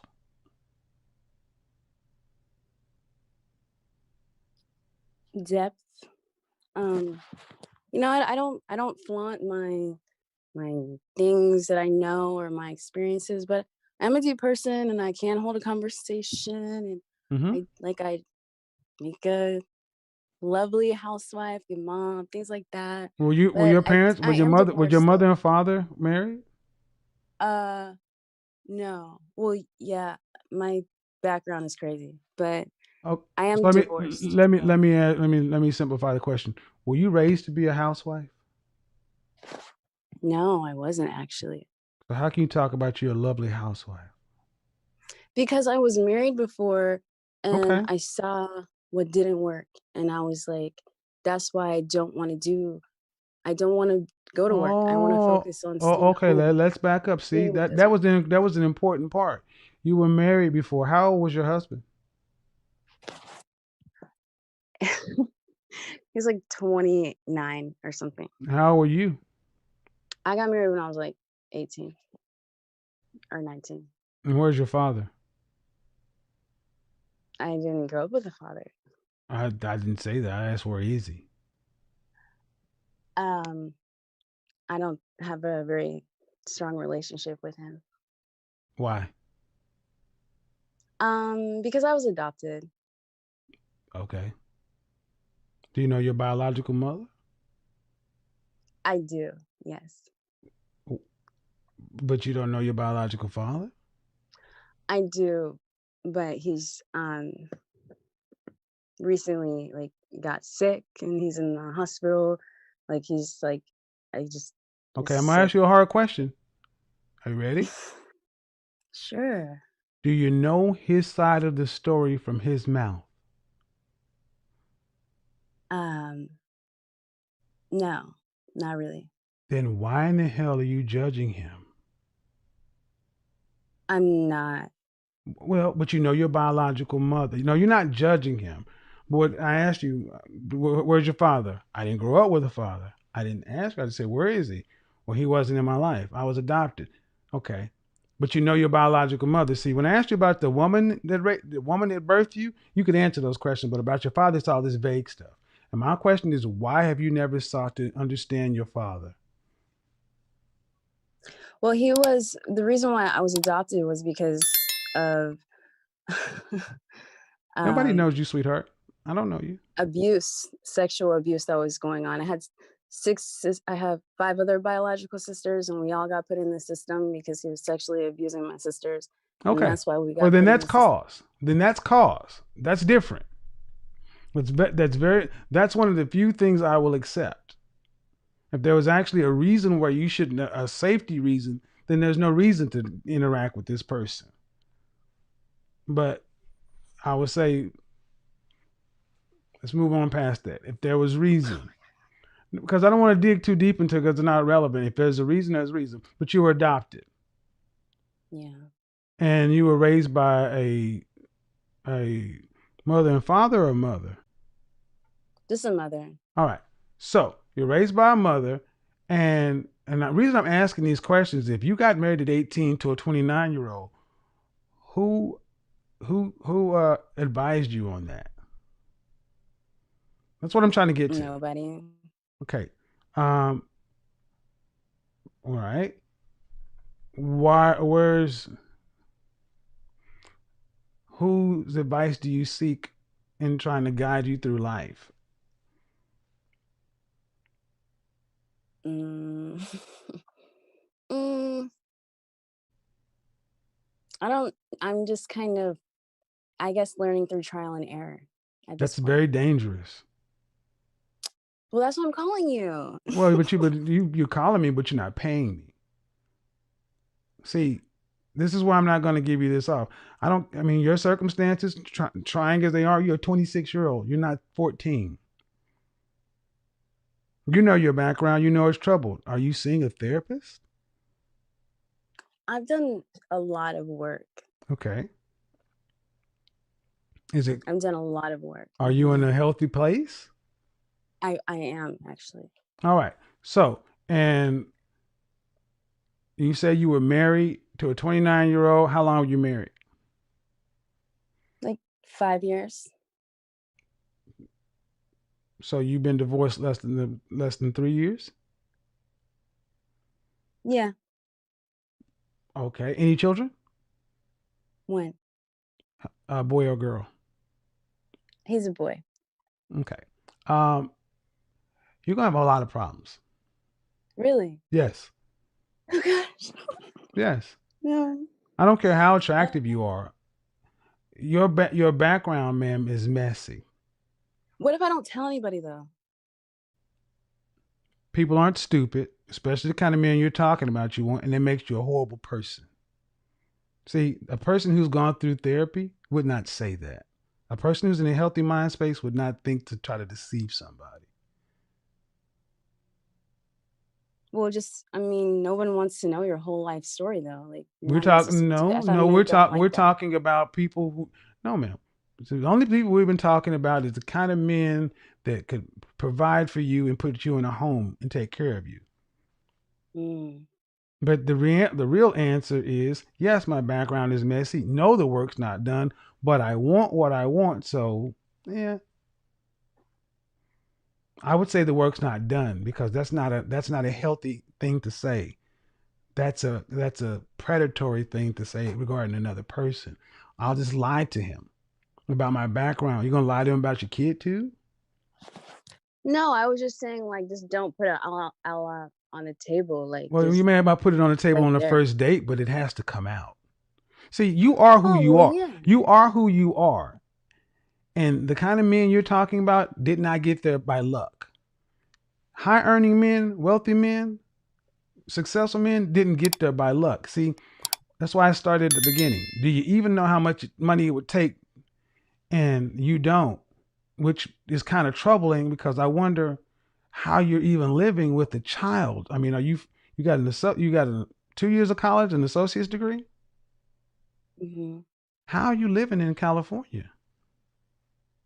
Well, I mean, technically, I'm technically not. I just didn't want to put like where I am. So I it's don't, like but I mean, are you living? Are you in your own place? I am. Yes. Are you paying the rent there in full yourself? Yes, I am. All right. And is your son provided for? Yes. All right. Is the father in the kid's life? Yes. And are you getting alimony or just child support? Child support. All right. So all that is a mess. Your child is young. There's not enough hotness to overcome young child from a divorcee with your background. There are other women who are as hot or hotter than you that have none of that. Mm. That's number one. Number two, there are other women out there who were raised to be a wife who have none of that. Number three, there are other women out there who at least understand what the man on the side of the table that you want to come take care of you and another man's child would have to do to make that happen. In effect, you want a fairy godfather, is what you want. Mm-mm. Okay, you don't like the words, but that's really what it is. Because you don't know who he is. He's just a genie. What do you do for a living? I'm a receptionist and I do nails on the side. So, you ready for this? I don't know. I sure. I mean, Well, a yeah, receptionist, and nails on the side. That's not enough to even provide for one person in California, if that's where you live. Mm-hmm. You have a child. Mm-hmm. It means you can't take care of yourself. Okay. Is that I do, but okay. okay? Do you make enough money to take care of yourself without the child support? Yes, I do. Okay, well, where do you live? Because this makes no sense. But go ahead. Well, I don't want to give up my I don't location. care, ma'am. What do you think? I've got why? You called into Because it. I just, Hold on. You called. Hold on. Let's understand. You called into my show oh my to God. ask me Oh my questions God. that you're not paying for. Don't play with me. I don't have no need to know who you are or where you're at. It's not that I serious. know. But what I'm I trying to know. understand is whether or not you're telling me the truth. And there's holes in this story. Are you in the Bay Area? That's all I need to know. No, I'm not. I'm in a small town. All right, but it's still Northern California. No, it's not California. I just threw that out there. Like All right, okay, so you're like, fucking lying to me. I'm not lying to you. Like I All right, you listen have to your one shows. Like, chance. people You don't have give one up their chance to go ahead and location. tell me where you are. I don't play games, man. Don't do this. I'm not playing games with you. Tell me where you are, the area, or get off my fucking phone. Seriously. I mean, you're too old to be doing this stuff. You want my help? Let me help you. If not, go figure it out yourself. Washington State. See, you know why that's important, what I just said, man? Why? When I said your background is a mess, you said, why don't I just not tell him? You are willing to lie to a man to get what you want. You just proved it with me. I'm better at it than most men, and I'm dogged about it, and I can smell bullshit. But you are willing to lie to someone to get what you want. And I don't care where you live in Washington State. High earning women are not receptionists and nail techs. Those are women that live around the poverty level. The only way people tend to you're not making $40 an hour as a receptionist. Mm-mm. Right. So that means in order to take care of a small child, you're having to either get significant child support or some sort of assistance, or you must be living in a hovel somewhere. Either or, you're living paycheck to paycheck without the government or a man supporting you. Mm-hmm. Yeah, I do. Like I said, I do nails on the side. Right. So is his father? His father is gainfully employed. Your ex-husband, gainfully employed. Mm-hmm. What does he do for a career? He's a police officer. How come that was going to be my guess? Woo! That was going to be my. I'll tell you guys why I knew that. I'll tell you guys why I knew that later. Why didn't he have custody of the boy?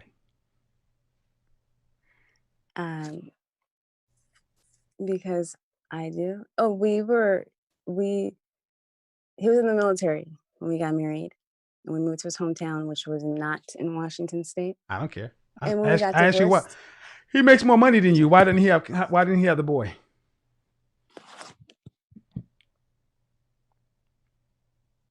because he wasn't a police officer when we got divorced. But he is now. And he makes more money than you. And he has benefits. Why doesn't he have the boy? Because he has 2 other children. What the fuck? What does that have to do with anything? Why doesn't he have his son? He's the more stable. He has benefits.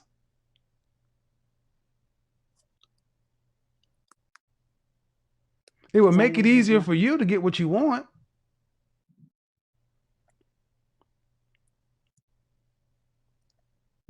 Yeah, but I guess I just like being a mother. No, that's not it. He's a check. You may love being a mother, but you cannot raise a man. You never even saw a man. You obviously don't, hold on, you obviously don't pick well. You have not made the best choices for your life. And you think you're going to be able to help a boy become a man? And you're the only one leading you? No one else is leading you. Ma'am, this is problematic at best. Boys need their fathers. But as a woman who did not have a father, it doesn't surprise me that you just think guys are just genies. And no disrespect, but I feel like I'm talking to like a teenager at some levels. So I'm gonna tell you, the boy would be better off with his father. I don't know why the man didn't petition for custody of his child, because you can't care for him. You're a nail technician and a receptionist. It will be better for you to give the son over to his father and you pay child support and let him be raised by a man who has a career and benefits. You get yourself together and give yourself the best shot to date, because high value men with money, you'll be a side chick. They will have sex with you. They'll tell you things, but ma'am, you are a bad investment. Just from a practical standpoint, the fact that you have a child and all these other loose ends, and then you mix in if the abuse thing is real, which I don't have any reason to doubt, but the deception you've played around here is how you move through the world.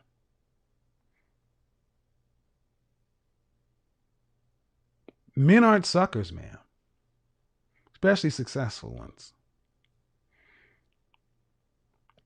Last question about your son. If this is how you think about men, what do you think that's going to do to his view of manhood? If what is how I think about men? Well, you've not really said anything positive about us. I mean, you want to lie Nothing to us. positive. Yeah, you mean it's not come across as a positive situation. I mean, you were married. Um, do you think you're the best? Do you think he's going to become a better man under you than under his father? My son? Uh-huh. I think so. I really do. I do. I try to give my But son like making do you know this? Do you know the data on the matter? the data. I mean, I understand that, it's just single moms in general is not ideal. No, it's not. It's beyond not ideal. Yeah. I'm assuming you're black. Mm-hmm. Is his father black? I'm sorry, what did you Is say? his father black? Yes. Okay. Go look up the statistic for single mother raised black boys. I will do that. Well, all you have to do, you don't have to go that far. I'll tell you.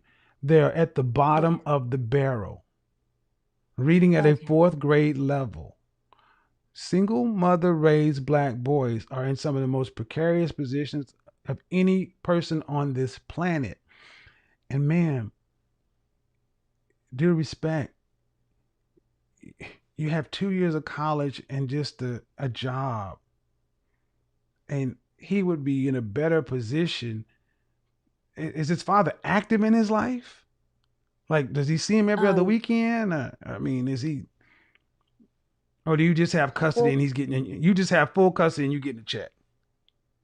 No, we do like he has visitation because we don't live in the same state. Right. So, it's like the holiday thing, summer. But you lived in the same state when you were married? Yeah. Why'd you move? And then I moved. Why'd you move away from the father? I didn't want to, but it was because my family was in Washington State. Let's stop right there, man. Let's stop right there. You were a wife. I don't want to hear shit about a family. Your family is now your husband and your child. Who filed for the divorce? I did. Why? Because he had a child. Excuse me? He got someone pregnant. During the marriage? Yeah. Okay. Keep going. So I filed for a divorce. And are you better off now than you were when you were married? I am, yes. Financially? Yes, I would say so. No, ma'am. the numbers are real clear. So your husband had an affair and got someone pregnant, right? Right. So you filed for divorce. Okay. And what state is your husband in, or ex-husband? Oh, Oklahoma. Welcome, Oklahoma. And I'm from there. And you're in Washington State, right? I am. So that's at least a 4-hour flight. How often does your son see his father? Thanksgiving, summertime. Does he have full summers? Yes. So, And so he sees his son during the summertime. yeah. And then the remainder of the year he's with you. That's correct. And you took his son away from him for what? You saying something about your family. What about it? They were in the state, of Washington, but yeah. No, that's not an answer. You were in Oklahoma. I didn't want to get divorced. I didn't want to leave. You filed for divorce, ma'am. What do you think happened? The Yeah. divorce fairy made you do it? Ma'am, you were in Oklahoma. You filed for divorce and you went to Washington. Why did you move to Washington? Because that's where my support was at the time. Right. Your family, your support. So, Oklahoma's cheaper than the state of Washington. Number one, and this doesn't sound like your family is that strong or stable. So you moved, and now, are you getting a lot of help from your mother? Because there's no father.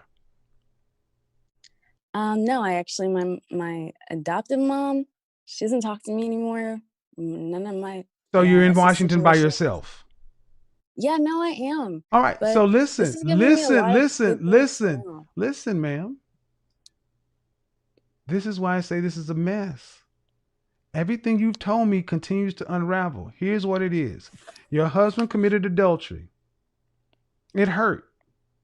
You decided to make an emotional decision. You filed for divorce. And you punished him and did what was good for you, so you thought, and you took his child from him. And you made him become a part-time father, and you making your son suffer that. Only seeing his father in the summertime. And what do you have to show for it? A job as a nail tech and a receptionist and nothing else. This is bad. That's why I said I don't need to know all the ins and outs, but he would be better off with his father in Oklahoma than with you. You've made all these decisions, ma'am, outside of your husband having an affair. But then you turn around and say you didn't want to file for divorce. You didn't want to divorce your husband, but you did. When I say I didn't want to, it was more like I wanted to and I did, but it wasn't like I wanted a family, but I just couldn't get But you past ended that. it. But You ended your I know, family. and I don't necessarily regret that because he wasn't, Of it's course just not. for me. Because you have no idea what a family is, ma'am. And this is why I said, ma'am, I feel like I'm talking to a teenage girl. I didn't want to file. I didn't want. Listen, it's not an insult, man. Go look at what the women are typing in the chat room when this show's over. If I'm off, they'll tell you. But what you're saying, No, I understand what you're saying. I get it. So you've had a complex upbringing. You're under no one's leadership. There's no one helping you. Nothing. And you're on a coast by yourself, raising the most vulnerable type boy there is in this country.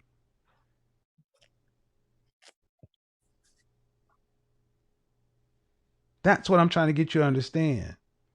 You can barely take care of you.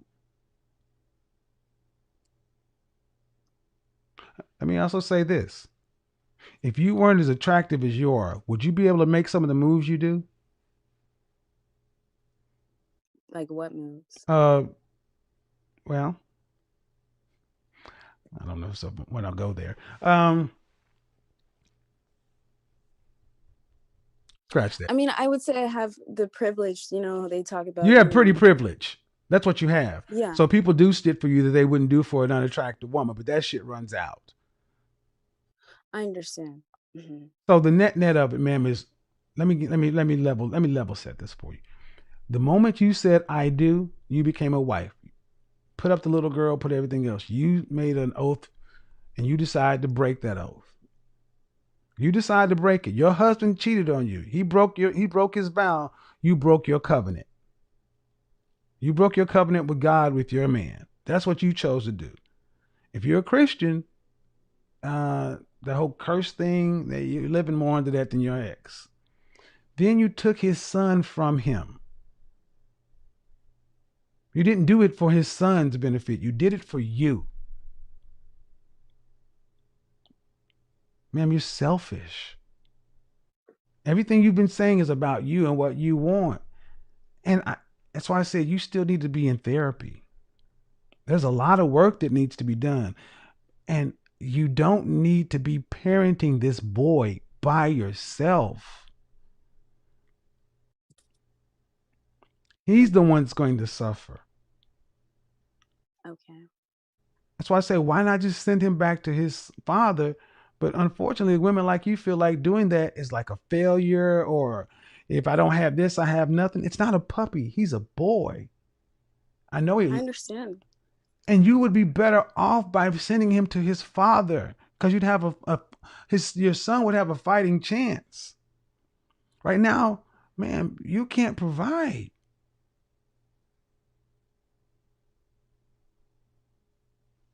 Yeah, I know. Is I your really father, is your appreciate. ex-husband remarried? He's not remarried, but he does have a girlfriend, and they do have 2 other children. I don't care about the other Um, children, ma'am. I really don't. All I care about is your ex-husband remarried. no. Is your ex-husband? Are you guys on a reasonable page? Well, we kind of are. Okay. So this has really helped me Listen, because we're listen, listen. Listen what I'm asking you. I don't care about who he fucked and how many kids he has. Get over it. Really, get over it. You have I am. It's you not have a hard. husband, and he's still tolerating this shit. I oftentimes it's best for men and women, husband and wife, to reconcile. Because let me tell you why. Men like me, there's no way in heck guys like me would take a woman like you seriously. It's not though you're not a beautiful woman, but it's too complicated. It's just far too complicated. You have a marriage and a child. When you decide to get married, you decide to put up the girly things. When you decide to have the child, life became about that boy. Hmm. Um, if you can resolve with your ex, that would be the more likely scenario. I know gonna be some women saying, "No, don't do that. He cheated on her." You've been married. You got a kid. Don't listen to people who ain't been in this fight. Hmm. Because what's the alternative? Can you really see a life in Washington, D.C., where you have a job or a career that you can provide well for you and your son? Washington State. Washington State. Washington State. I, I do What kind of eventually, but skills do you I think, have? just basic skills Clerical that, skills. You're an unskilled labor. okay. I mean, I'm not trying to be funny, ma'am. You are unskilled labor. You don't have a college degree. Unskilled, just like, You're unskilled. I have an associate's degree. I have my associate's of An arts. associates in what? Associates in arts. It's just like it's the one you get before you go towards a 4-year. Right. It's but an I didn't associate, do an that. associate's degree, and the associates in arts. Yes. Okay. And ma'am, what does an associate in arts command on the free employment market? Well, I mean, if I wanted to, I could probably get a job in like social work, or not being a social worker, but working with, people like that.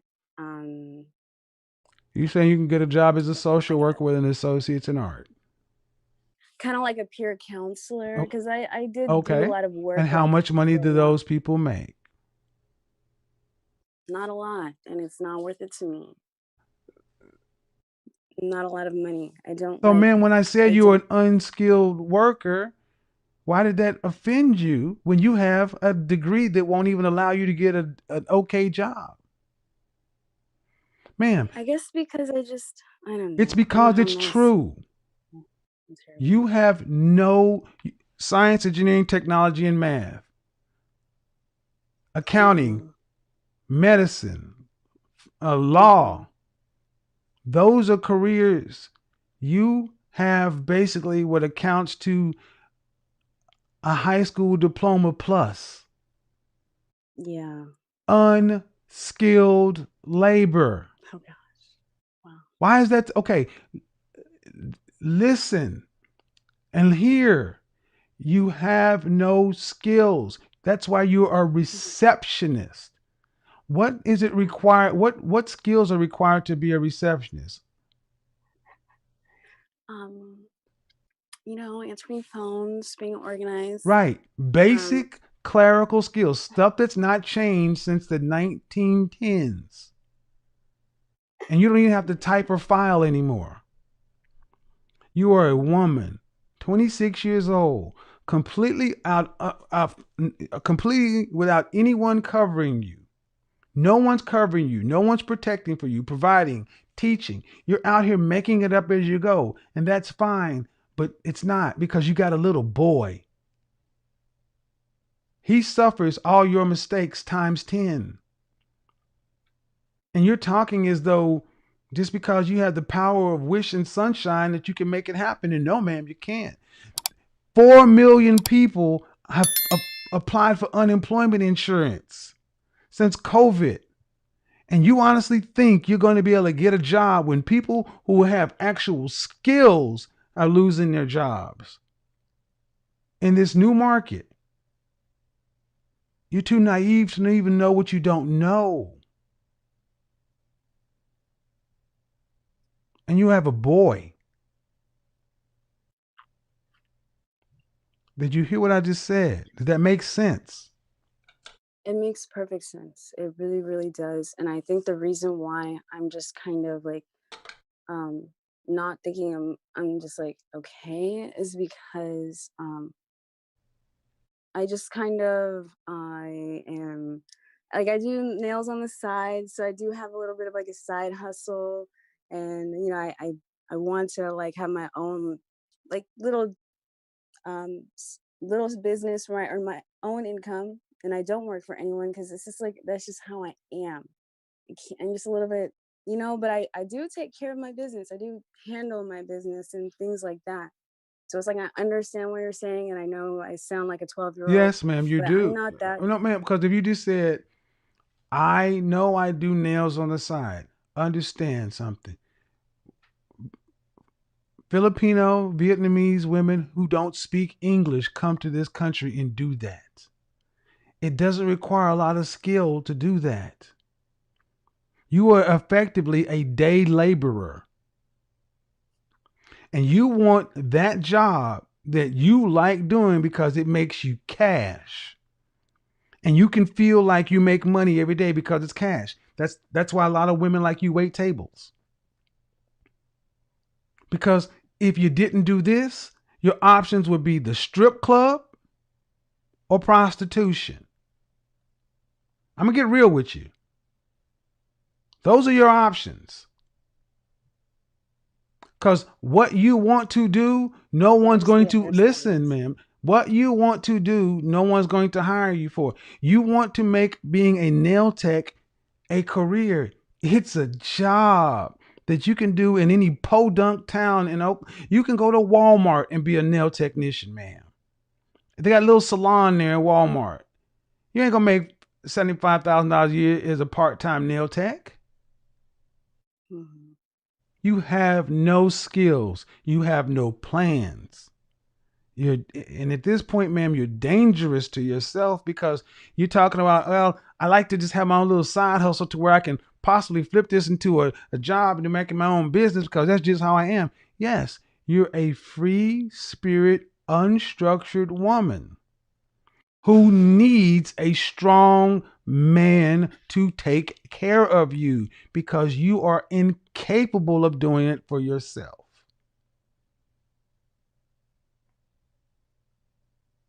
If no one's told you, I'm going to tell you. You're incapable of taking care of yourself. You sound like a teenager. And the problem is you have a boy who's what, 2, 3? No, he's 6. 6? Mm-hmm. So he's at the... He's 6. Ew. Ouch. Yes. When we go back to school, don't be surprised if you start seeing a little hellion with disciplinary problems.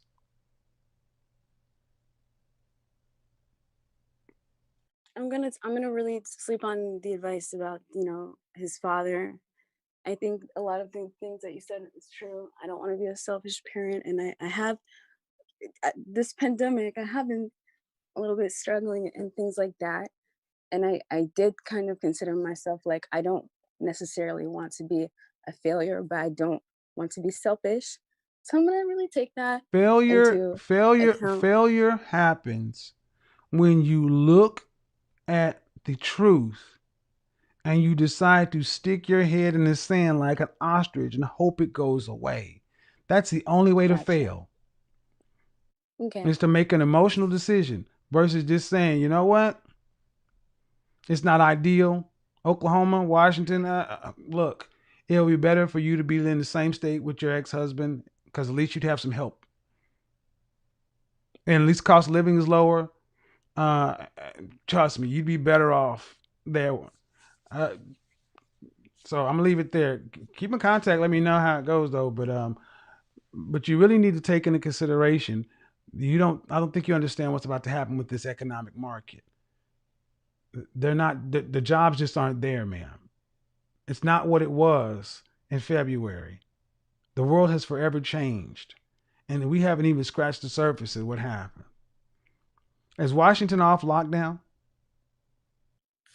We're like phase 2. Okay. So like our nail, yeah. Here in Atlanta, I was in Neiman Marcus the day they shut everything down. Neiman Marcus announced that it was looking to file bankruptcy. Long and short of it is Neiman Marcus is going to cut about 40%.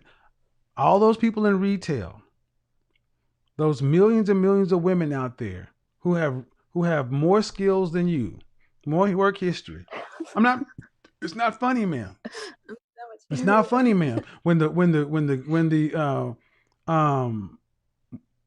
unemployment runs out and all that runs out, see what this country has never seen homeless women. But we're going to see homeless women because there's not enough jobs for all of these unmarried, unattached women. We are not meant to be by ourselves. Ma'am, you have zero support and you're an unskilled laborer. You might as well be an illegal immigrant with your skill sets. You think that's hyperbolic, but I need you to understand what I said. But for the fact that you speak the language and you graduated from here, on paper, you have literally no skills that an illegal immigrant to this country, someone coming up from Mexico or coming over the border or off the boat, you're doing unskilled work. And you're not going to college to get a degree or going to get any certification. So you're not going to get any more skills. So, and to think I'm going to turn this unskilled thing into $100,000 a year hustle is folly. You got a lot of serious thinking to do, man. And you got to hurry up and do it because you got a boy. But I'm going to stay on what I say. You need to talk to his father and especially and last thing, and I got to run. You do realize that a boy only needs his mother up to the age 7. After age 7, he needs his father more than he needs his mother. Okay. That's since the dawn of time. Heck, the ancient Spartans even figured that out. Well, no one told me that. So, I mean, it's really good to know. Okay. All right. So thank you so much All right. for Bye your bye. time and advice. All right, so if you made it all the way through this one, then you already understand this wasn't just a normal call. This was one of those situations where what someone wants and what actually makes sense are two completely different things. Because if you really pay attention, she wasn't asking for something small. She was asking for a very specific kind of life, provider, husband, multiple kids, staying at home, a certain level of comfort, but at the same time, she hadn't really sat down and figured out what it actually takes to make that happen or what kind of man is even able to provide that in the first place. And that's where everything started to fall apart. It's easy to say, I want a high value man, but that comes with a whole set of expectations on the other side. That man has options, real options. And he's not just choosing based on looks or potential, he's looking at the full situation, your past, your present, your responsibilities, your mindset, all of it. And when Kevin started breaking that down, you could see the realization start to hit. Because this wasn't about whether she's a good person or not. This wasn't about disrespect. This was about alignment. About whether what she's asking for actually matches where she is in life right now. And that's a tough conversation for a lot of people. Another thing that stood out is how many decisions were made earlier in life without really thinking about the long-term impact. Early marriage, divorce, having a child, those are major life moves. And once those things happen, they don't just disappear. They become part of your reality moving forward, and anyone coming into your life has to take all of that on. That's not judgment, that's just how life works. And the part people don't like to hear is that the more complex your situation becomes, the smaller your pool gets when it comes to certain types of men. Not because you don't deserve love, but because people choose based on what makes sense for them. That's it. What Kevin was really doing here wasn't tearing her down. He was forcing her to look at things clearly, not emotionally, not based on what sounds good, but based on what actually adds up. Because at the end of the day, you can want whatever you want. Nobody's stopping you. But wanting something and qualifying for it are not the same thing. And if you don't take the time to understand that difference, you end up chasing a situation that was never really realistic to begin with. So the real takeaway here is simple. Be honest about where you are. Not where you think you are, not where you want to be, but where you actually stand right now. Because that's the version of you the world responds to. Drop your thoughts in the comments, because I already know this one is going to have people split down the middle. And if you're rocking with this kind of content, hit that like button, subscribe, and stay locked in. We're keeping it real, no filter. I'll catch you in the next one.